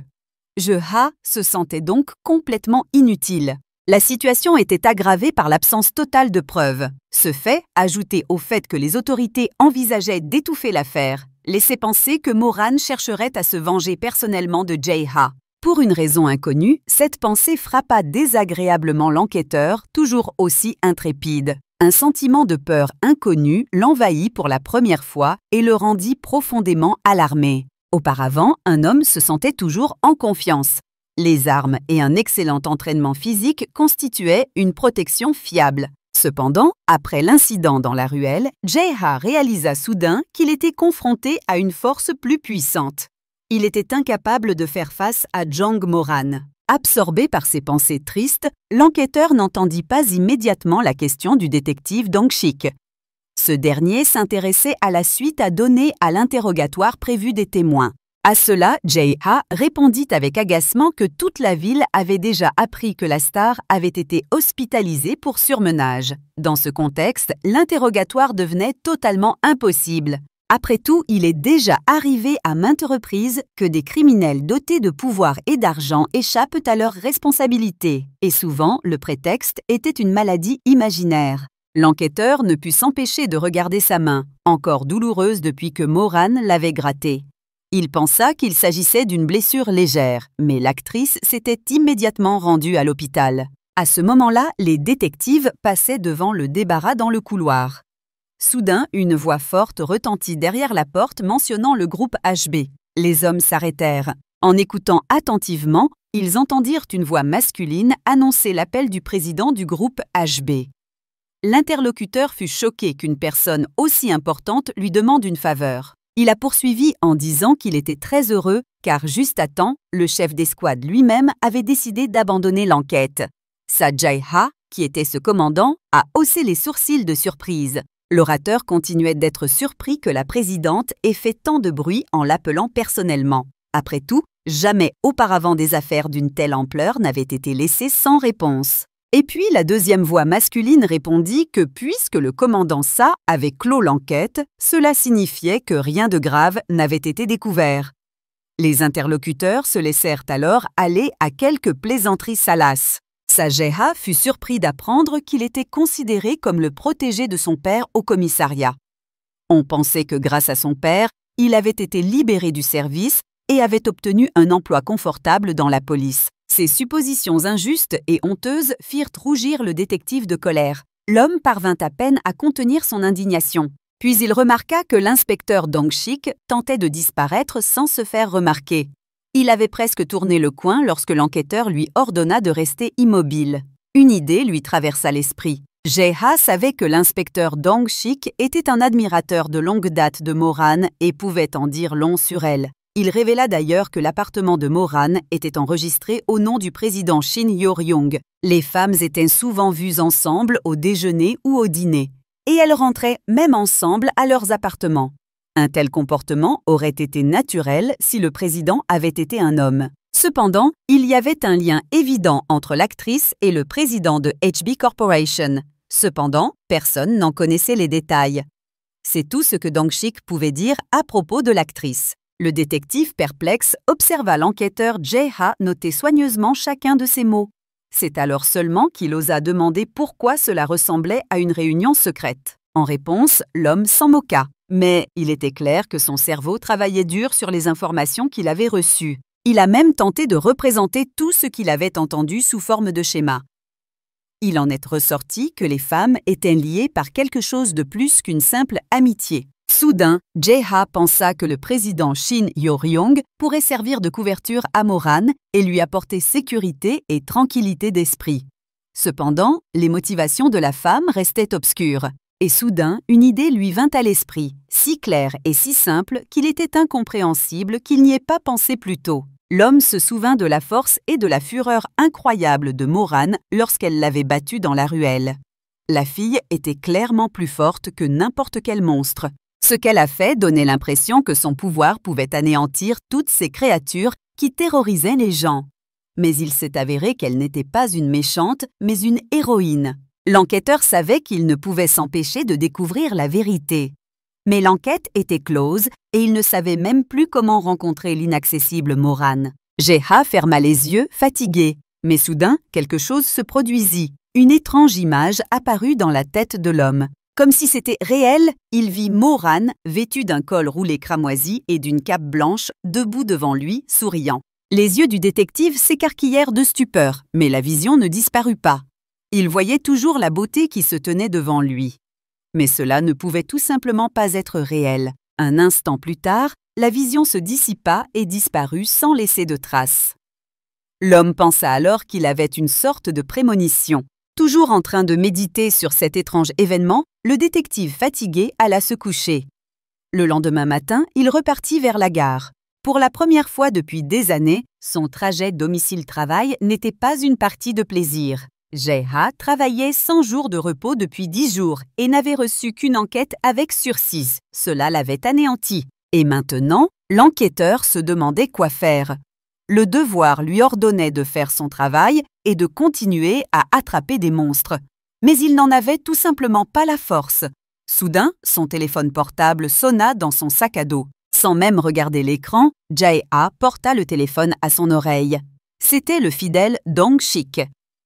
Presque sans l'écouter, l'enquêteur annonça qu'il arriverait bientôt et entrerait par la porte de derrière. Cependant, Dong-sik criait simplement quelque chose d'inintelligible. Il exigeait que le patron se dépêche et vienne immédiatement. En arrière-plan, un bruit et un brouhaha incroyable résonnaient. Jae-ha était perplexe. Il n'arrivait même pas à imaginer que Dong-sik, toujours calme et réservé, soit capable d'une telle démonstration d'émotion. Cela ne lui ressemblait absolument pas. En approchant du poste, l'homme fut surpris d'entendre de nombreuses voix bruyantes. C'étaient des cris de joie qui provenaient du commissariat. L'enquêteur supposait que ses subordonnés regardaient un match de football exultant de joie. Soudain, en entrant, il aperçut Moran devant lui. La jeune fille portait le même pull et la même blouse blanche que dans sa vision. Le détective, médusé, ne put que lui demander pourquoi elle était venue. Il n'arrivait pas à croire qu'il voyait devant lui exactement ce que la Providence lui avait montré la veille. Et la jeune fille agita légèrement la main et sourit tendrement. Elle paraissait calme et paisible, bien loin de la fureur maléfique qu'elle avait manifestée peu de temps auparavant. Moran lui rappela qu'il avait lui-même dit vouloir la revoir. Jae-ha la regarda avec surprise. Il avait vraiment dit ça, mais seulement avant de croiser Moran, la sanguinaire, dans la ruelle. Après cette rencontre, seul un suicidé aurait pu rêver de se revoir. Mais maintenant, devant lui se tenait une belle jeune fille à la voix charmante qui le rendait fou. L'inspecteur se souvenait qu'elle lui avait demandé s'ils s'étaient déjà rencontrés. C'était juste après sa libération après interrogatoire. Il ne pouvait tout simplement pas succomber à nouveau à son charme. Pendant ce temps, la foule de journalistes et de badauds rassemblés dans la salle exigeait des détails. L'enquêteur chevronné se sentit soudain comme un novice ayant rencontré une star de cinéma devant son école. Et ce n'était pas quelque chose dont il pouvait être fier. L'homme bégaya qu'il n'avait rien dit de tel. En même temps, il pensait que pour quelqu'un hospitalisé pour surmenage, la jeune fille semblait étonnamment en bonne santé. Il ne savait pas à quoi s'attendre d'autre. Peut-être devrait-il même commencer à se méfier des ruelles désertes. Et Moran, avec un large sourire, lui rappela qu'elle devait témoigner. Jae-ha la regarda en silence. Il n'arrivait toujours pas à comprendre son jeu et pourquoi l'actrice était venue au commissariat. Ayant des clients haut placés, elle ne pouvait s'empêcher de savoir que l'enquête était close. Mais pour une raison inconnue, elle est venue quand même. Il y avait un bruit incroyable autour. L'agitation des visiteurs et des policiers rendait la concentration difficile. L'enquêteur a donc invité l'actrice dans la salle d'interrogatoire. Il n'était pas prudent d'être seul avec elle, et Jae-ha le savait. Cependant, il plaçait ses espoirs dans la caméra au plafond qui devrait empêcher une attaque. Cependant, une autre surprise l'attendait. En entrant dans la pièce, l'enquêteur Jae-ha aperçut une autre jeune femme. Elle se présenta comme étant l'avocate Lee Yoo-yeon et représentait les intérêts de Chong Moran. Souriante, la jeune fille assura que l'enquêteur pouvait tout dire en sa présence. C'était une démarche plutôt inattendue. S'asseyant à la table en face des filles, le détective commença à les observer attentivement. Il essayait de comprendre pourquoi Moran était venue accompagner. Auparavant, tous ces actes indiquaient que la jeune fille recherchait une conversation personnelle. Maintenant, elle se contentait de dire qu'elle était sortie de l'hôpital et qu'elle se sentait bien. Cependant, elle se plaignait d'avoir encore du mal à formuler ses pensées. C'est pourquoi elle était accompagnée de son avocat. Le détective n'eut d'autre choix que de constater que l'actrice paraissait en bonne santé. Il fit même remarquer, avec une joie feinte, qu'il s'inquiétait de son état. Apparemment, Moran avait compris son jeu. Elle demanda aussi avec sympathie si le détective s'inquiétait vraiment pour elle. Pourtant, un sourire brillait dans ses yeux. Et puis soudain, quelque chose de subtil a changé. C'était comme si un froid polaire avait envahi la pièce. Jeha leva les yeux et croisa le regard glacial de l'avocate. Elle le fixa droit dans les yeux sans cligner des yeux. C'était si étrange et incompréhensible que l'enquêteur baissa rapidement les yeux. Il frotta les papiers sur la table et prit des notes sur les formulaires. En même temps, l'homme essayait fébrilement de comprendre ce qu'il venait de ressentir. Après tout, récemment, l'avocat avait été aimable et avait l'air très professionnel. Jeha ne comprenait plus rien. Et il n'arrivait toujours pas à deviner la véritable raison de la visite de Moran à la police. La jeune fille a délégué toutes les fonctions à son avocat. Elle a examiné les formulaires, vérifié les témoignages et posé des questions de clarification. Il n'y avait plus de rhume. Mais Jang-mo restait assise là, silencieuse, sans quitter des yeux l'enquêteur Sa-jae-ha. Et l'homme se sentit gêné sous son regard. Il semblait transpercer tout son corps et scruter son âme, ne laissant aucun recoin caché. Durant toute la conversation, l'avocate n'a rien dit de nouveau. Elle s'est contentée de réviser et d'organiser soigneusement le témoignage précédent de Chung Moran. L'actrice resta assise en silence. L'homme s'attendait à ce que la jeune fille soit venue pour lui parler. Mais rien dans son comportement ne le laissait présager. Soudain, elle prit la parole. Moran repoussa sa chaise avec un grincement et dit avoir remarqué quelque chose d'inhabituel. En s'approchant, la belle posa une question inhabituelle. Pourquoi Jeha avait-il un cartilage d'oreille cassé? C'était la dernière chose qu'il s'attendait à entendre. L'enquêteur resta silencieux, bouche bée et yeux écarquillés de stupeur. Moran demanda alors comment cela était arrivé. Et soudain, l'homme entendit autre chose. D'une voix douce et tendre, la belle demanda pardon et dit qu'il ressemblait beaucoup à une personne. L'enquêteur Jeha laissa tomber son stylo sur la table, surpris. Il commençait presque à douter de sa propre santé mentale. L'homme se prit la tête dans les mains, incapable de comprendre ce qui se passait. Le problème, c'est que la jeune fille ne prononça pas la dernière phrase à voix haute. Elle résonnait juste dans sa tête, levant les yeux. Jeha croisa le regard de Young Moran. Elle le regarda avec tristesse et un air un peu exigeant, comme si elle attendait une réponse. Mais tout cela déstabilisa l'homme. Paniqué, il se leva d'un bond et mit les mains devant lui, comme pour se défendre. Puis le mirage s'est dissipé. L'actrice s'est calmement excusée de son intérêt pour l'enquête et d'avoir posé trop de questions. Après une pause, la jeune fille ajouta qu'elle connaissait quelqu'un par le passé. Et ses oreilles avaient exactement la même forme que celle de l'enquêteur Jeha. Avec un sourire narquois, Moran ajouta que cela lui rappelait des souvenirs. Elle avait à nouveau l'air d'une fille ordinaire, quoique très belle. Mais le détective ne pouvait plus suivre ces changements soudains. Aussi, incapable de se retenir, il jura.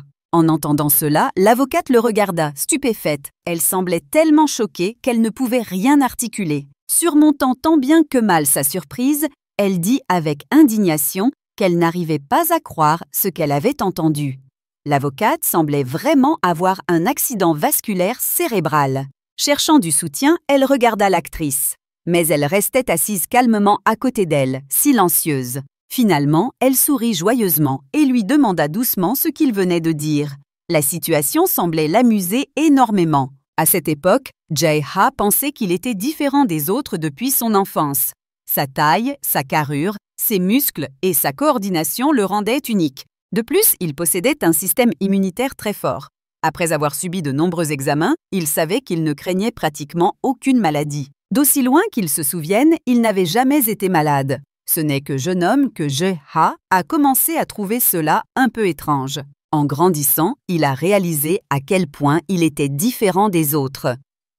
Parfois, cela lui a même fait penser qu'il n'était pas tout à fait humain. C'est pourquoi les conversations avec un camarade de classe, dans lesquelles il attribuait son comportement étrange au surmenage, irritaient tant le jeune homme. Après tout, il savait pertinemment que c'était tout simplement impossible. Et pourtant, Jeha savait qu'il y avait une autre personne. Ils étaient trop semblables. Mais pas pareils. Alors, quand Moran lui demanda pourquoi il avait une oreille cassée, il fut stupéfait. Personne d'autre ne pouvait savoir cette étrange ressemblance. C'est pourquoi il laissa tomber le stylo, incapable de se contrôler.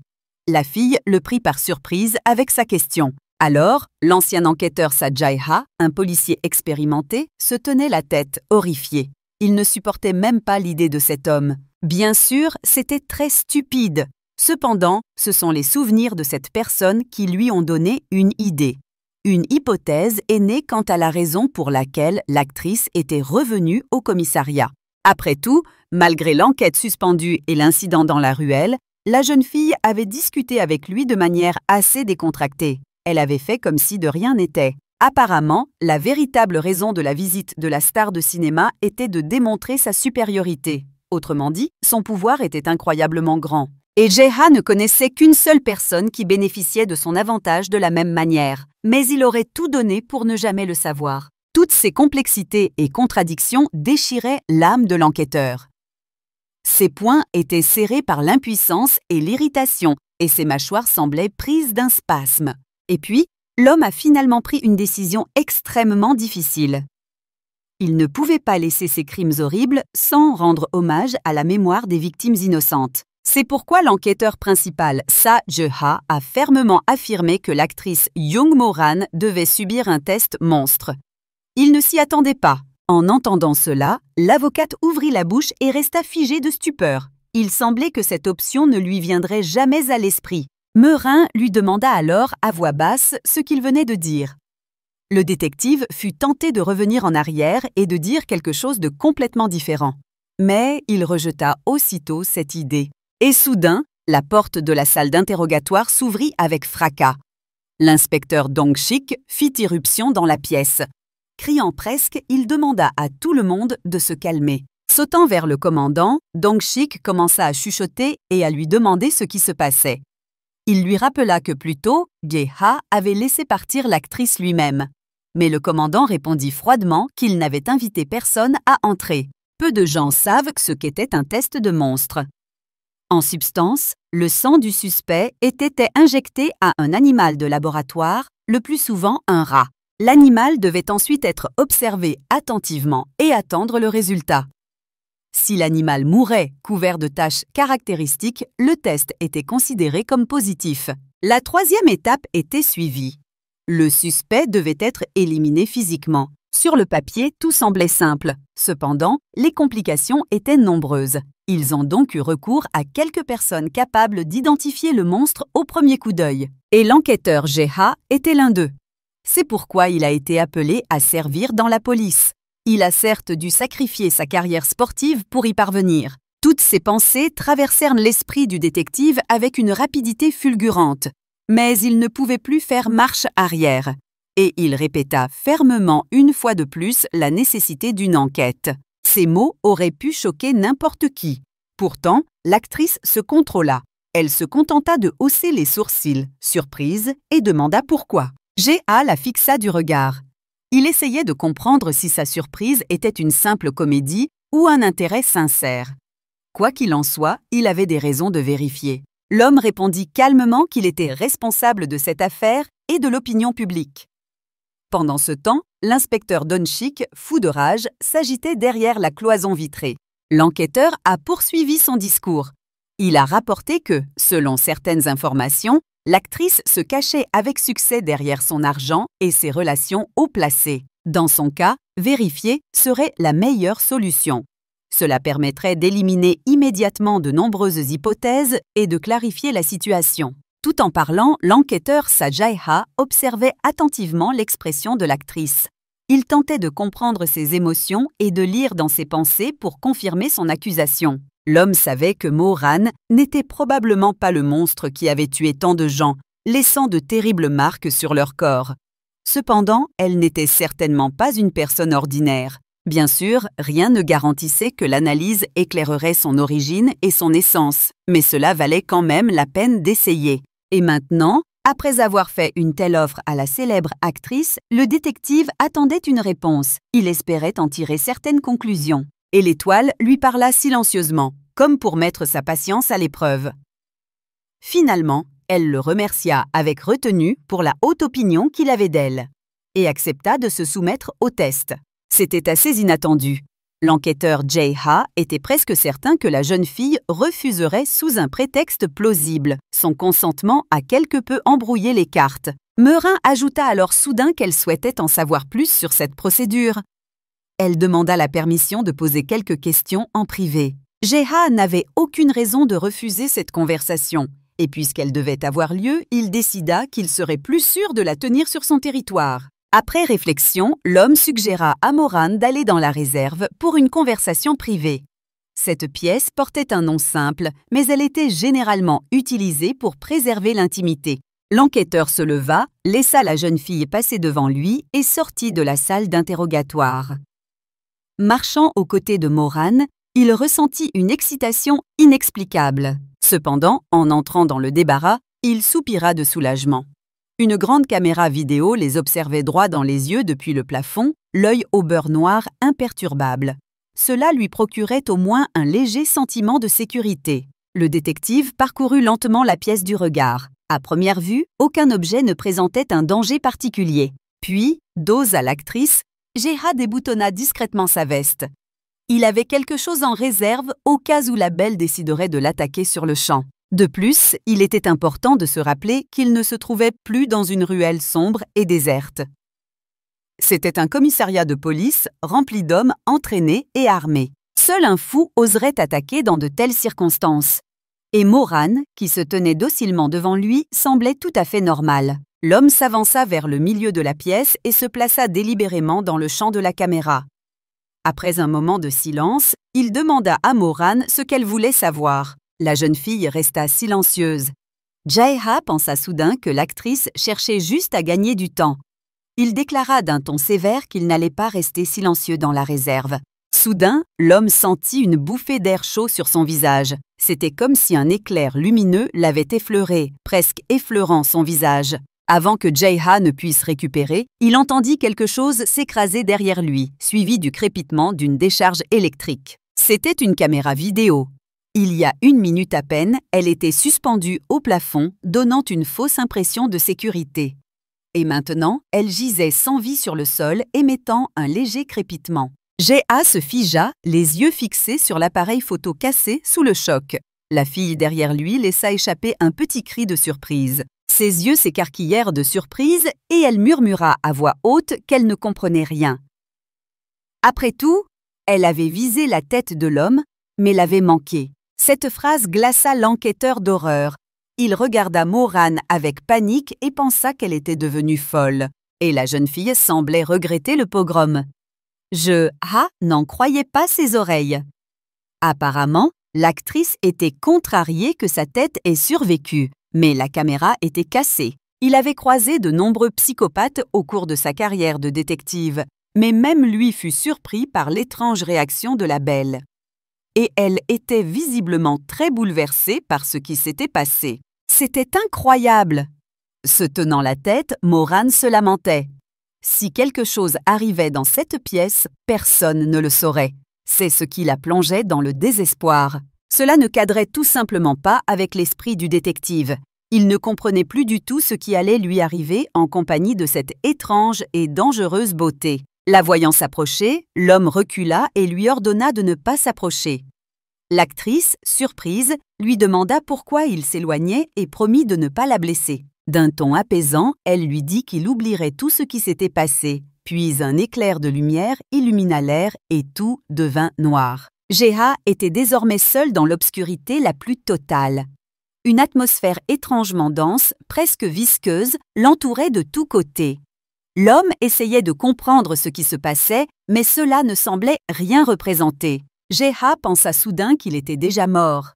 Bien sûr, il savait que cela arriverait tôt ou tard, mais il ne pensait pas que cela arriverait maintenant. D'étranges pensées et des fragments de vision commencèrent à surgir dans son esprit.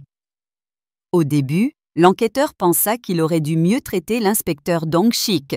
Puis, soudain, je me suis souvenu de mon camarade d'école Kong Ming. J'étais incroyablement curieux de savoir comment sa vie avait évolué. Après cela, l'homme pensa à sa famille. Bien qu'il ne soit pas particulièrement proche d'elle, il devrait lui rendre visite plus souvent. Et il se souvint soudain de la fée divinement belle. Elle était aussi parfaite que les magnifiques fleurs qu'elle tenait dans ses mains. La dernière vision lui procurait une étrange sensation. L'illusion se dissipa soudainement et Jeha ouvrit les yeux. La première chose qu'il vit fut le visage concentré de Moran. Sa main fine et délicate touchait le mur près de sa tête et son regard était dirigé droit vers lui. La jeune fille le regarda d'un air interrogateur. Elle se tenait maintenant tout près, mais, pour une raison inconnue, elle ne suscitait ni peur ni anxiété. Jeha regarda autour de lui. Il y avait de la vaisselle lavée sur la table, dans l'égouttoir, et des piles de gobelets jetables s'empilaient à côté. De nombreuses boîtes de nourriture et d'épices étaient posées sur les étagères. C'était le même garde-manger. Rien ne lui rappelait cette terrible et visqueuse noirceur. Mais quelque chose venait de se produire, et le détective ignorait totalement ce que c'était. Puis, ayant osé, il posa une question à la belle. Jeha demanda ce qui aurait dû se passer après cet éclat brillant. Après tout, il ne comprenait absolument pas ce qui avait changé. La fille le regarda à nouveau. À son air perplexe, il était clair que quelque chose n'allait pas. Elle lui tapota à nouveau le front, légèrement, du bout des doigts, se disant qu'elle aurait dû le frapper plus fort. Il y eut un bruit étrange et discret. Mais rien ne changea. Le silence régnait dans la réserve. Malgré les circonstances, le détective trouva même amusant l'expression perplexe de Moran. Elle leva de nouveau la main et commença à lui toucher le front du bout des doigts. Encore. Et encore. Le son étrange et doux résonna encore et encore, mais il ne fit aucun mal. L'enquêteur principal Sajaiha a soudain pensé de manière inappropriée que c'était comme être frappé au visage par un gros chat aux pattes douces et sans griffes. C'était assez drôle. Le détective rigola intérieurement, trouvant ces petites touches si drôles. Mais le regard sérieux de la jeune fille le dissuada de rire. Le regardant avec regret, elle murmura doucement que quelque chose n'allait pas. Et, pour une raison inconnue, cette remarque innocente alarma sérieusement le détective. Les yeux de la jeune fille brillèrent soudain d'un feu écarlate. Elle leva la main, provoquant un grand craquement et un éclair lumineux. Entre ses dents, Moran murmura qu'il allait falloir le tuer. Apparemment, la jeune fille avait sérieusement décidé de le faire taire. Le visant d'une lueur vive, elle lui avait dit qu'il mourrait rapidement et n'aurait pas le temps de ressentir quoi que ce soit. Se couvrant la main, Jeha cria qu'il ne devait pas changer d'humeur si vite, car chacun devrait avoir un juste milieu. Et soudain, il se souvint qu'elle n'était même pas humaine. Il en était enfin convaincu. Il réalisa qu'elle avait délibérément dissimulé son essence sous le masque d'une actrice. Mais toutes ces astuces semblaient inefficaces sur lui. L'homme savait désormais qu'il devait absolument faire avouer Moran. Il déclara haut et fort que c'était une fée qui se trouvait devant lui et que c'était là son vrai visage. Jeha réalisa soudain qu'elle avait capturé le monstre dans la ruelle cette nuit-là et l'avait neutralisé. Mais personne n'avait jamais réussi à détruire un monstre à main nue auparavant. De plus, les êtres surnaturels ne s'entretuaient pas. Et elle seule pouvait le faire. La belle Moran n'était donc pas du tout un monstre. Tout en disant cela, l'enquêteur esquiva rapidement les mains de l'actrice. Celle-ci, semblait-il, ne l'écoutait pas et continuait à essayer de l'attraper. Soudain, l'homme comprit qu'il devait sortir quelque chose de sa poche intérieure. Mais c'était désormais tout simplement impossible. Puis il se précipita vers Moran et la prit dans ses bras. Jeha essaya de la retenir malgré sa force. Et soudain, il entendit son murmure discret. Ses yeux s'écarquillèrent de surprise. Après tout, la belle lui avait murmuré, pour une raison inconnue, qu'elle l'avait enfin trouvé. Pendant ce temps, le détective Dong-shik et son collègue marchaient dans le couloir en direction de la réserve. Dong-shik affirma que l'actrice était venue seule, mais Jeha resta muet. Detective Sajaiha then felt the young girl press herself closer to him. The only thought that crossed his mind was that she had acted in vain. Il pensa qu'il avait raison, après tout, et que la belle Moran était vraiment une fée. À ce moment-là, elle regarda son visage avec joie et répéta qu'elle l'avait enfin trouvé. À ce moment-là, la porte du garde-manger grinça doucement et s'ouvrit. L'inspecteur Dong-shik et son collègue se tenaient sur le seuil. Plongés dans une conversation, ils se turent soudain au milieu d'une phrase. En effet, la police a été confrontée à un spectacle inattendu. Dans un entrepôt désert, en pleine journée de travail, l'enquêteur principal Sajaiha serrait dans ses bras le témoin Moran. Pendant un instant, les hommes restèrent figés sur le seuil, leurs yeux comme des soucoupes et exprimant un étonnement extrême. Mais, une seconde plus tard, ils sortirent tous deux précipitamment de la pièce. La porte claqua derrière eux. Derrière la porte, on n'entendait que des cris de surprise. Les policiers se demandaient s'ils venaient vraiment de voir Jong Moran et le commandant Sajae-ha ensemble. Après un échange enthousiaste, tous deux convinrent que le patron avait une liaison avec le témoin. Jae-ha se précipita alors vers la sortie pour tout expliquer. Mais la jeune fille n'avait aucune intention de le lâcher. Elle serra fermement la manche de sa veste entre ses doigts et le regarda dans les yeux avec exigence. Puis l'homme tira plus fort. Les doigts de la belle glissèrent de la manche. Cependant, au dernier moment, elle réussit à l'attraper par le col de sa veste. L'enquêteur lutta pour s'échapper, mais Moran le retint fermement. Puis, Jae-ha se souvint de quelque chose. Dès son entrée dans le débarras, il déboutonna prudemment sa veste. Ce n'était pas sans raison. Le détective avait préparé quelque chose en cas d'urgence. Apparemment, il avait marché dessus. L'homme cessa de se débattre, laissa tomber ses mains et fit un mouvement brusque pour se dégager de sa veste. Il devint évident qu'il portait un étui d'épaule avec un revolver en dessous. La jeune fille se figea sur place, serrant sa veste vide dans ses mains. Elle regarda l'enquêteur avec perplexité, et il se tenait là, tendu, comme s'il ne savait pas quoi faire. Les secondes passaient, mais personne ne bougeait. Les pensées lui traversaient l'esprit. Et puis Jae-ha reprit ses esprits. Il se souvint de son devoir, et il allait l'accomplir. Il y eut un bruissement. Sans cela, le subtil mouvement de la main du détective n'aurait peut-être pas été remarqué. Mais un instant plus tard, il se tenait déjà devant la jeune fille. Seulement, un revolver brillait dans sa main. Le canon était pointé en plein milieu du front de Moran. Quelques minutes plus tôt, face à l'actrice, le détective cherchait fébrilement une issue. Ses pensées se succédaient avec frénésie. Jae-ha avait longtemps été incapable d'imaginer son travail sans armes. Cependant, il avait désormais un revolver sur lui, et non un pistolet paralysant comme dans la ruelle. Et la fée insidieuse risquait de ne pas apprécier du tout. Il avait déjà vu le pistolet paralysant s'envoler et la caméra cassée exploser. Le revolver était dans son étui, et si la fée décidait de le faire exploser, le premier à en souffrir serait Jae-ha lui-même. On pourrait mentir en prétendant que le revolver était nécessaire au cas où. Mais alors, l'actrice en colère pourrait tuer l'enquêteur elle aussi, au cas où. Quoi qu'il en soit, la jeune fille était déterminée à faire taire l'homme. Et si effacer sa mémoire ne fonctionnait pas, il ne restait plus qu'à le tuer. Jae-ha savait que toute tentative de se défendre serait vaine. Alors, il décida de prendre un risque et d'attaquer ouvertement la beauté mortelle. C'est pourquoi il sortit immédiatement son revolver et le pointa sur Moran. L'homme lui dit que peu importait qu'elle soit une fée ou un monstre. Cependant, nuire à autrui était passible de la peine de mort. La belle star n'avait donc qu'un seul choix. Et maintenant, l'enquêteur principal Sajae-ha exigeait que celle qu'il prenait pour une fée se justifie. Il avait besoin de preuves qu'elle n'avait rien fait.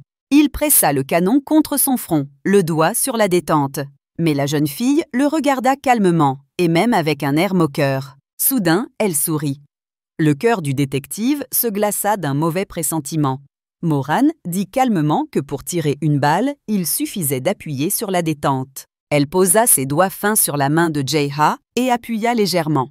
Ce mouvement le poussa à appuyer sur la détente qui fit immédiatement un bruit sec. La fille recommença. Et encore. La détente continua de cliqueter docilement, mais aucun coup de feu ne partit.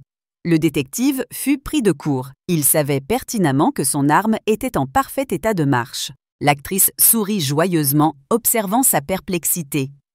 Il serrait de plus en plus fort le revolver et la jeune fille lui suggéra même de ne pas perdre espoir. C'était une scène très étrange. Un homme grand et fort, incarnation du pouvoir et de la masculinité, et une jeune fille gracieuse et élancée, frappante par sa beauté et sa fragilité. Mais les forces étaient inégales. S'en rendant compte, le détective laissa tomber sa main, impuissant. Il se détourna, incapable de surmonter sa déception et son ressentiment. Le revolver était toujours serré dans sa main désespérément suspendue. Il n'avait plus aucune utilité. Ce n'était plus qu'un morceau de métal inutile. L'homme, tel un chien battu, retourna à la table et se plaça dos au mur. Moran demanda à nouveau s'il allait tirer. J.A. agita la main, impuissant, et remit le revolver dans son étui. La jeune fille remarqua alors qu'il était plus faible qu'il n'y paraissait, ou peut-être avait-il trouvé une excuse. Elle se moqua de lui avec un sourire, lui ordonnant de lui prouver quelque chose. Mais maintenant, tout cela n'avait plus d'importance. L'homme comprenait qu'aucune balle ne lui faisait peur. Et puis il lui jeta au visage ce qu'il avait déjà compris. Elle n'était pas vraiment un être humain, mais une fée. Voilà son vrai visage. Comme toute fée, elle possédait un pouvoir véritablement illimité. C'est pourquoi elle était sûre que le monstre ne pourrait pas lui faire de mal et le frappa à mort. Immédiatement après, la jeune fille s'est battue avec le détective. Même sans avoir peur des policiers, elle l'a blessé à la main. Dans le final, Moran a même accepté calmement de subir le coup, le frappant au front, simplement parce qu'elle savait qu'elle ne pouvait pas mourir car elle n'était pas humaine. Tout cela ne signifiait qu'une chose. Rien ni personne ne pouvait la menacer. Et ce n'était certainement pas l'enquêteur J.A. Après tout, le corps de l'actrice n'était qu'une carapace pour la fée, et la jeune fille réitéra l'ensemble de ses déclarations. Elle précisa qu'aucune souffrance ne l'affectait, comme si ses vêtements avaient été brusquement déchirés. Ensuite, en se retournant, elle se rapprocha à nouveau du détective. Il resta immobile, et Moran boutonna soigneusement sa veste pour que l'étui ne soit pas visible. Après cela, elle promit de ne plus le toucher. J.A. tressaillit nerveusement. Il demanda amèrement comment il pouvait rester calme alors qu'elle avait tant fait, puis se présenta calmement au commissariat. Cela sembla contrarier la belle. Elle demanda seulement à l'homme de ne pas trop se mettre en colère car il avait un revolver chargé à la main. Puis elle se retourna et s'apprêta à quitter la pièce. Elle laissa simplement entendre qu'elle s'inquiétait pour lui, même si c'était difficile à croire. Claquant des talons vers la sortie, la jeune fille dit une dernière chose. Moran conseilla à J.A. de ne pas se mettre en colère, mais d'essayer de voir les choses sous un angle différent. Après tout, selon elle, la réponse était juste devant lui. Cependant, elle était masquée par un voile de colère qui l'empêchait de comprendre l'évidence. L'enquêteur resta stupéfait, essayant de comprendre ses paroles. La jeune fille promit même de rembourser les frais de l'appareil photo cassé lors de la prochaine réunion. Déjà à la porte, regardant par-dessus son épaule, elle ajouta qu'il se reverrait certainement. Puis, la porte claqua. Tout redevint silencieux. J.A. se sentit étrange. Il se souvint qu'il y a longtemps, à 4 ans, il avait posé une question à son père. Le petit garçon s'intéressait à ce qu'était un tsunami. Il a ensuite regardé une vidéo sur les catastrophes et s'est intéressé à la question. Le père a expliqué à l'enfant qu'il s'agissait d'une très grosse vague dangereuse. Le garçon ne comprenait pas ce qu'il y avait de si effrayant dans l'eau ordinaire. Son père lui expliqua alors que cette vague prend sa source très profondément dans la mer. Cela est généralement causé par un tremblement de terre sous-marin. Et maintenant, des rumeurs ont discrètement commencé à circuler au commissariat central au sujet du commandant J.A. et de John Moran. Et tout comme une vague monte dans la mer après un tremblement de terre et devient de plus en plus haute, les rumeurs commencèrent à se répandre. L'étreinte dans le garde-manger devint de notoriété publique. Puis la vague grandit, s'approchant de la terre ferme, et les rumeurs se multiplièrent. Nombreux étaient ceux qui croyaient que J.A. et Moran étaient ensemble avant même la cérémonie. Le détective sauva donc sa petite amie de l'enquête. La vague devenait de plus en plus forte et de plus en plus destructrice à mesure qu'elle approchait, et des rumeurs se répandaient déjà selon lesquelles le commandant Sa avait envoyé Moran pour être contrôlé uniquement parce qu'ils s'étaient disputés. Finalement, lorsque les gens rencontrent une vague, cela devient une véritable tragédie, et c'est ainsi que le tsunami de rumeurs s'abattit sur J.A., le plongeant dans les ténèbres du désespoir et de la mélancolie. Le détective ne pensait qu'à clore l'enquête. Conscient du désespoir et de l'effet destructeur des rumeurs, il voulut même abandonner. Après tout, malgré tous ses efforts pour réfuter ces spéculations, personne ne l'écoutait. Se justifier n'avait plus aucun sens. L'homme comprit soudain les paroles du chef. La foule souhaitait que le monstre ne soit pas une personne ordinaire, mais une actrice célèbre. Et maintenant, tout le monde s'amusait. Et la seule responsable de tout cela était la belle star. Après tout, Elle était arrivée précisément pour tout bouleverser. Elle est arrivée au commissariat, attirant l'attention de tous. Elle a ensuite fréquenté le détective, le courtisan de toutes parts. Les rumeurs sur leur relation ont peut-être aussi été bénéfiques à l'actrice. Après tout, on disait maintenant que le chef de l'escouade anti-monstre et Jong Moran sortaient ensemble, ce qui signifiait qu'elle était toujours humaine, quoi qu'on en pense. Les rumeurs se répandirent comme une traînée de poudre, rapidement et sans cesse. Et désormais, plus personne ne crut Sae-ha. Tout s'était retourné contre lui, et l'homme ne savait plus comment travailler dans une telle atmosphère. Il devait décider quoi faire de l'affaire du meurtre de Ma Hee-yeon. Après tout, il ne pouvait pas l'oublier. De plus, il ne pouvait oublier les derniers mots de Moran, selon lesquels il se reverrait sans aucun doute. Cela signifiait peut-être que la beauté mortelle le retrouverait. Et alors, toute arme serait à nouveau impuissante face à son pouvoir. Bien que Moran ait promis de ne pas toucher à Jae-ha, comment pouvait-il la croire après tout cela? Toutes ces pensées, telles des aiguilles acérées, piquaient l'âme et l'esprit du détective. De ses expériences, il ressentait une étrange faiblesse, voire des nausées. L'homme essayait de comprendre pourquoi tout cela lui était arrivé. Après tout, il avait bien surmonté toutes les épreuves et les avait endurées avec persévérance. Mais après l'apparition de cette fille, tout bascula. Déprimé et épuisé, le détective était assis seul à son bureau. Dans cet état, il ne pouvait que trier des papiers et classer de vieux documents. Son apparence était si peu engageante que même ses subordonnés essayaient d'éviter son bureau pour ne pas être vus. Seul le fidèle Don-shik traînait à proximité. Il était peut-être le seul à être plus touché par cette histoire que Jae-ha. Le jeune détective était encore plus déprimé. Bien que le commandant lui ait déjà répété à plusieurs reprises qu'il ne sortait pas vraiment avec Moran, le jeune homme ne le croyait pas entièrement. Il n'arrêtait pas de se plaindre que le couple était trop beau ensemble. L'enquêteur tenta de lui rappeler qu'il avait rencontré l'actrice pour la première fois quelques jours auparavant et que tout cela s'était passé sous les yeux de Dong-shik. Il la croyait, mais souffrait toujours. Après la scène dans la salle d'interrogatoire, il lui semblait même que le patron n'avait aucune raison de détester la star de cinéma. Après tout, c'est alors qu'il lui a proposé de subir un test monstre. Don-shik a fait de son mieux pour se ressaisir. Il a même apporté à son patron le rapport qu'il avait trouvé sur l'affaire de l'année dernière. Il aurait dû s'en occuper depuis longtemps. Après avoir parcouru les documents, Jae-ha fut sérieusement alarmé. Apparemment, le rapport décrivait de nouveaux crimes qui constituaient une nouvelle menace pour l'humanité. Don-shik a confirmé que ce problème se produisait de plus en plus souvent.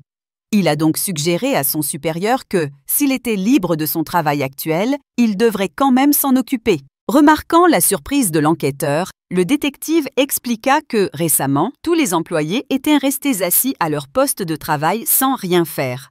Aucun nouveau cas n'était apparu. Jae-ha était sincèrement surpris. Occupé par ses propres soucis et tentant de se protéger de la fée dominatrice, il ignorait complètement ce qui se passait autour de lui. L'oscillation entre la culpabilité, le devoir et le désir de survivre accaparait trop l'attention et l'énergie de l'homme. C'est pourquoi il ne remarqua même pas l'étrange accalmie dans son travail. Et c'était assez étrange. L'humanité n'avait pas changé depuis des siècles. Il était donc injustifiable de s'attendre à ce que les crimes cessent soudainement. D'autant plus que personne n'avait attrapé de monstres ces derniers temps. Le personnel des services spéciaux traînait sans rien faire et la fée était occupée avec le détective. Il semblait que les monstres étaient aussi en vacances du Nouvel An. Ou alors des forces inconnues se sont soudainement levées pour protéger les gens. Et puis quelque chose commença à s'éclaircir dans l'esprit de Jae-ha. Il se souvint soudain des paroles de Moran selon lesquelles la réponse était juste sous ses yeux. Il lui suffisait de regarder la situation sous un angle légèrement différent. Elle laissait entendre que seul un voile de colère empêchait le courageux policier de voir l'évidence sous son nez. Mais la solution se trouvait bel et bien à la surface. Tremblant d'excitation, l'enquêteur se leva d'un bond. Il demanda à Don-shik de répéter tout ce qu'il venait de dire. Effrayé par cette soudaineté passionnée, il le répéta. Puis, sous le choc, Jae-ha se souvint de l'histoire du tsunami racontée par son père. Le garçon demanda comment il pourrait s'échapper. Mais son père lui expliqua que c'était impossible, la vague se déplaçait trop vite. Cependant, au fil des ans, les gens ont compris qu'il fallait éradiquer ces phénomènes dangereux. Ils ont étudié et étudié ces forces terribles. Et pourtant, il s'avéra que la seule chose qui pouvait sauver le pays du tsunami était la construction de brise-lames. La vague meurtrière devait être brisée et affaiblie. Puis, avec l'aide de puissances extraterrestres, ils commencèrent à ériger des barrières. Les esprits aidèrent les hommes à sauver l'humanité. Après tout, seuls les esprits peuvent surmonter les catastrophes et les calamités planétaires. Et les fées aussi. Puis il s'avéra que Moran n'était pas vraiment un humain, mais il n'était pas non plus un monstre. Aux yeux de l'enquêteur, furieux de ses crimes, elle ressemblait à une criminelle. Mais à cette époque, une véritable divinité se cachait sous l'image d'une fée. Les pensées se bousculaient dans la tête fiévreuse de Jae-ha. Il n'en comprenait pas l'essence, mais il sentait qu'il était déjà proche de résoudre le mystère. Bien sûr, il avait du mal à croire qu'une divinité puisse avoir un caractère aussi insupportable. Et le fait que Moran soit venue au monde sous les traits d'une actrice lui semblait étrange. Réalisant sa confusion, il frappa la table de toutes ses forces. Don-shik sursauta de surprise et de peur. Il regarda le chef avec inquiétude, essayant de comprendre ce qui lui était venu à l'esprit. Jae-ha lui rapporta alors qu'une idée inattendue lui était venue à l'esprit. L'homme décida qu'il devait revoir Chung Moran. Il voulait vérifier ses soupçons d'une manière ou d'une autre. Don-shik fixait son patron avec perplexité. Il n'arrivait toujours pas à s'habituer au fait que son humeur changeait plus vite que le temps dehors. Il y a peu, l'enquêteur ne voulait pas entendre parler de l'actrice volage. Et maintenant, il insiste pour un entretien en personne. De plus, Dong-shik n'aimait pas l'expression rêveuse de son patron. Il exigea que le chef délivre une convocation officielle à Moran. Mais Jae-ha calma l'inspecteur. Il lui expliqua qu'il avait quelque chose d'important à lui dire, mais que cela ne devait pas être consigné. Pour enfin calmer la jalousie de Dong-shik, l'enquêteur ajouta « L'actrice n'était pas du tout son genre. Il se trouve que le poste de police était silencieux à ce moment-là. » Les paroles de Jae-ha résonnèrent alors avec une force inattendue. Et voilà que les yeux choqués des policiers le fixaient de tous côtés. Don-shik s'est un peu calmé et a surmonté sa première impression.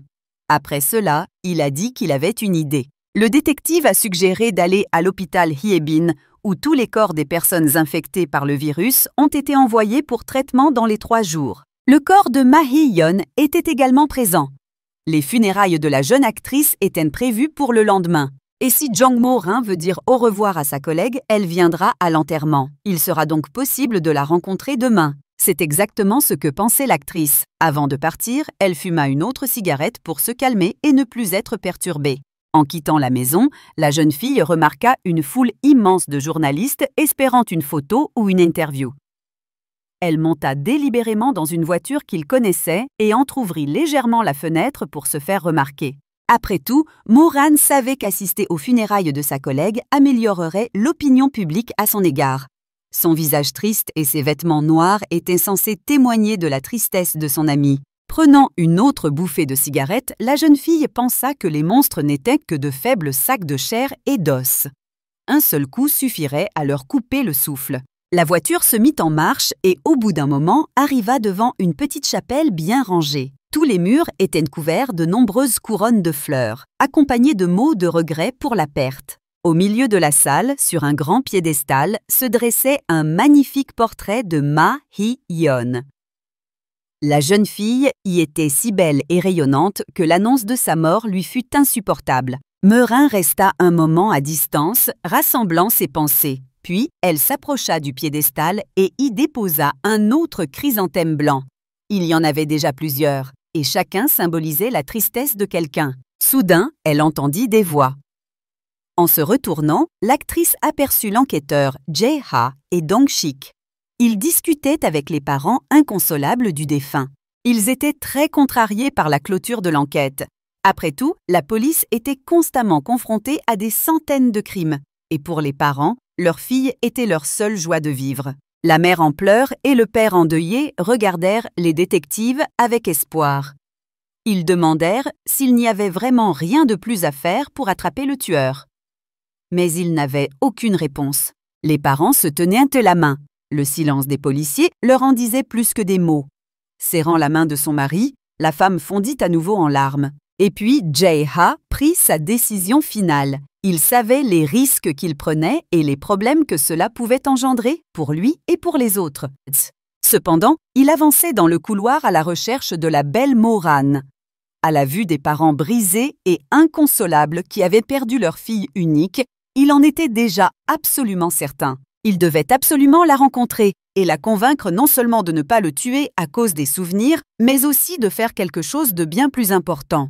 Debout devant la belle jeune fille, l'enquêteur imagina un instant la force puissante contenue dans ce corps fragile. Et il lui dit qu'il en était désormais certain. L'actrice vedette Young Mo-ran était une véritable divinité. Il en était absolument certain. Et si c'était vraiment le cas, alors Jae-ha ne lui demandait qu'une chose. Il demanda à Mo-ran de sauver l'humanité entière. Et lui-même. À cause de ce cauchemar, sa vie avait complètement changé. Et elle ne pourrait plus jamais être comme avant. Jae-ha se tenait devant la jeune fille et attendait anxieusement sa réponse. Une tension insoutenable le submergeait. L'homme savait qu'il valait mieux montrer sa faiblesse que sauver des vies. Cependant, à sa grande surprise, il ne remarqua aucune chaleur sur le visage de Mo-ran. La jeune fille le regarda avec mécontentement, voire un peu d'arrogance. Lorsqu'elle prit enfin la parole, chaque mot était empreint de mépris. L'actrice supposait que le courageux enquêteur était devenu un harceleur et qu'il la suivait désormais. C'était offensant, mais Jae-ha resta silencieux. Il répondit simplement qu'il voulait vraiment lui parler.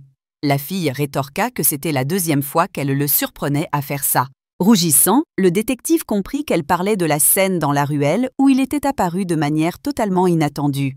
Il s'empressa alors d'expliquer qu'il habitait simplement à proximité et avait entendu les cris. Mo-ran rit doucement et répondit qu'elle savait où habitait Jae-ha. Vu qui elle était, c'était naturel. Cependant, l'actrice avait désormais l'air d'une personne ordinaire. Sa réponse surprit donc complètement l'homme. Il hésita, rassemblant ses pensées. Puis la jeune fille lui demanda de quoi il voulait parler. Elle ajouta ensuite que le lieu et l'heure de la conversation n'étaient pas très bien choisis.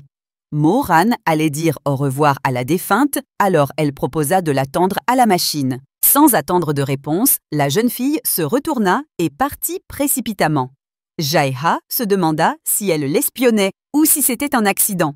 Après tout, il se tenait lui-même devant la machine avant de venir, mais il n'y avait rien à faire. L'homme se dirigea vers la sortie et s'arrêta à l'endroit indiqué. De là, il appela Dong-shik. Il était introuvable, mais le détective a immédiatement répondu à l'appel. Dong-shik a annoncé qu'il était sur le point de partir. Jae-ha lui annonça alors que l'actrice avait accepté de discuter. Cela risquait de prendre du temps, alors le patron renvoya le détective chez lui et resta attendre la jeune fille. Même si tout se déroulait comme prévu, l'enquêteur était un peu nerveux. Par mesure de sécurité, il a demandé à Dong-shik de prévenir immédiatement la police s'il ne répondait pas au téléphone dans l'heure. Avant qu'il ait pu finir de parler, Jae-ha entendit la voix de Mo-ran. Elle se tenait déjà à côté de lui et lui proposait de discuter sur le parking. Se demandant ce que la jeune fille avait pu entendre de la conversation, l'homme demanda néanmoins au détective de ne pas oublier sa requête. Après tout, les soupçons ne s'étaient pas complètement dissipés. Suivant la belle jusqu'au parking, Jae-ha hésita. Il demanda même s'il devait se méfier des journalistes qui pourraient perturber la conversation. Mais la jeune fille s'avança avec assurance. Elle lui lança simplement par-dessus son épaule qu'il n'avait pas à s'inquiéter. Elle allait s'assurer que personne ne la voie. Cela stupéfia une fois de plus le détective. Suivant l'actrice, l'enquêteur Saje-ha arriva à un parking souterrain. Il était à moitié plein de voitures, mais il n'y avait vraiment personne en vue. Mo-ran ouvrit la portière de l'élégante voiture rouge et invita l'homme à s'asseoir et à discuter. Il hésita et demanda même si c'était nécessaire. La jeune fille haussa les épaules et dit qu'il n'y avait pas de meilleur endroit. Et elle lui dit de partir s'il n'était pas satisfait de quelque chose. Le doute trahit le visage de l'enquêteur. Ayant finalement pris sa décision, l'homme s'assit à l'intérieur et claqua la porte. Il ne savait pas trop comment réagir et sentait seulement qu'il commençait à avoir peur, comme dans le garde-manger. Cependant, Mo-ran fit semblant de ne pas remarquer son anxiété et suggéra qu'il se mette à l'aise. Après un moment de silence, elle lui demanda de quoi il voulait parler. Souriant légèrement, la belle ajouta qu'elle avait déjà pensé que le courageux détective avait peur d'elle. Ce n'était pas surprenant après les coups que la fée avait portés pour lui effacer la mémoire. Jaeha n'a pas réagi, mais il a dit qu'il voyait les choses sous un angle légèrement différent, et pourtant il comprenait pourquoi elle était dans cette ruelle à ce moment-là. L'actrice portait la même robe remarquable que lors de la cérémonie.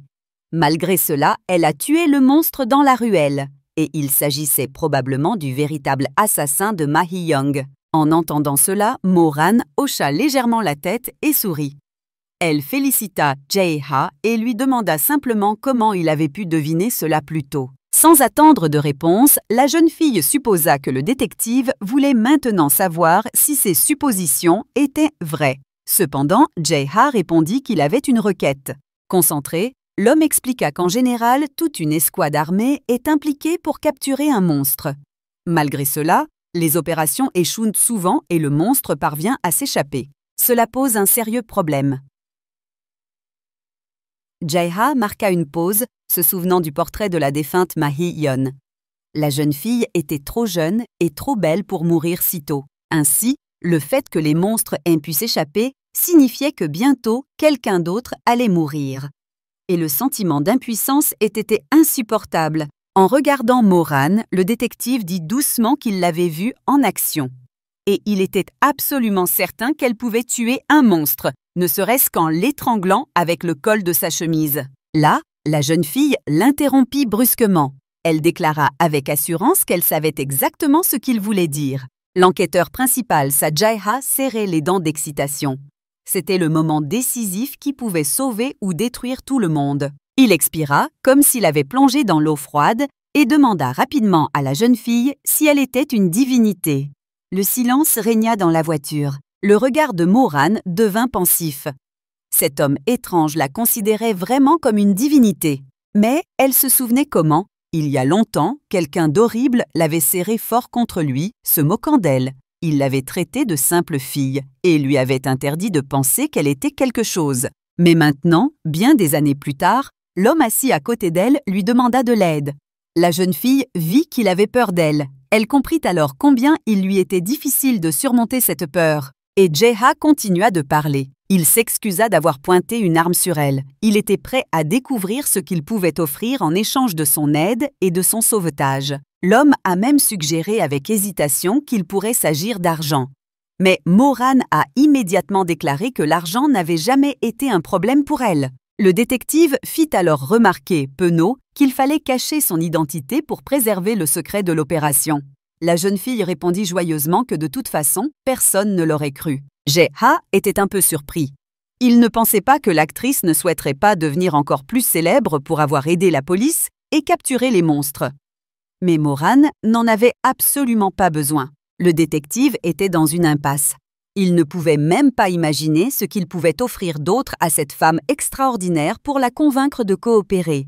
Elle sourit et pressa ses doigts fins sur le volant. Plissant les yeux, la jeune fille annonça qu'elle aimait vraiment cette idée. Et elle a continué en disant qu'elle voulait toujours obtenir quelque chose en récompense.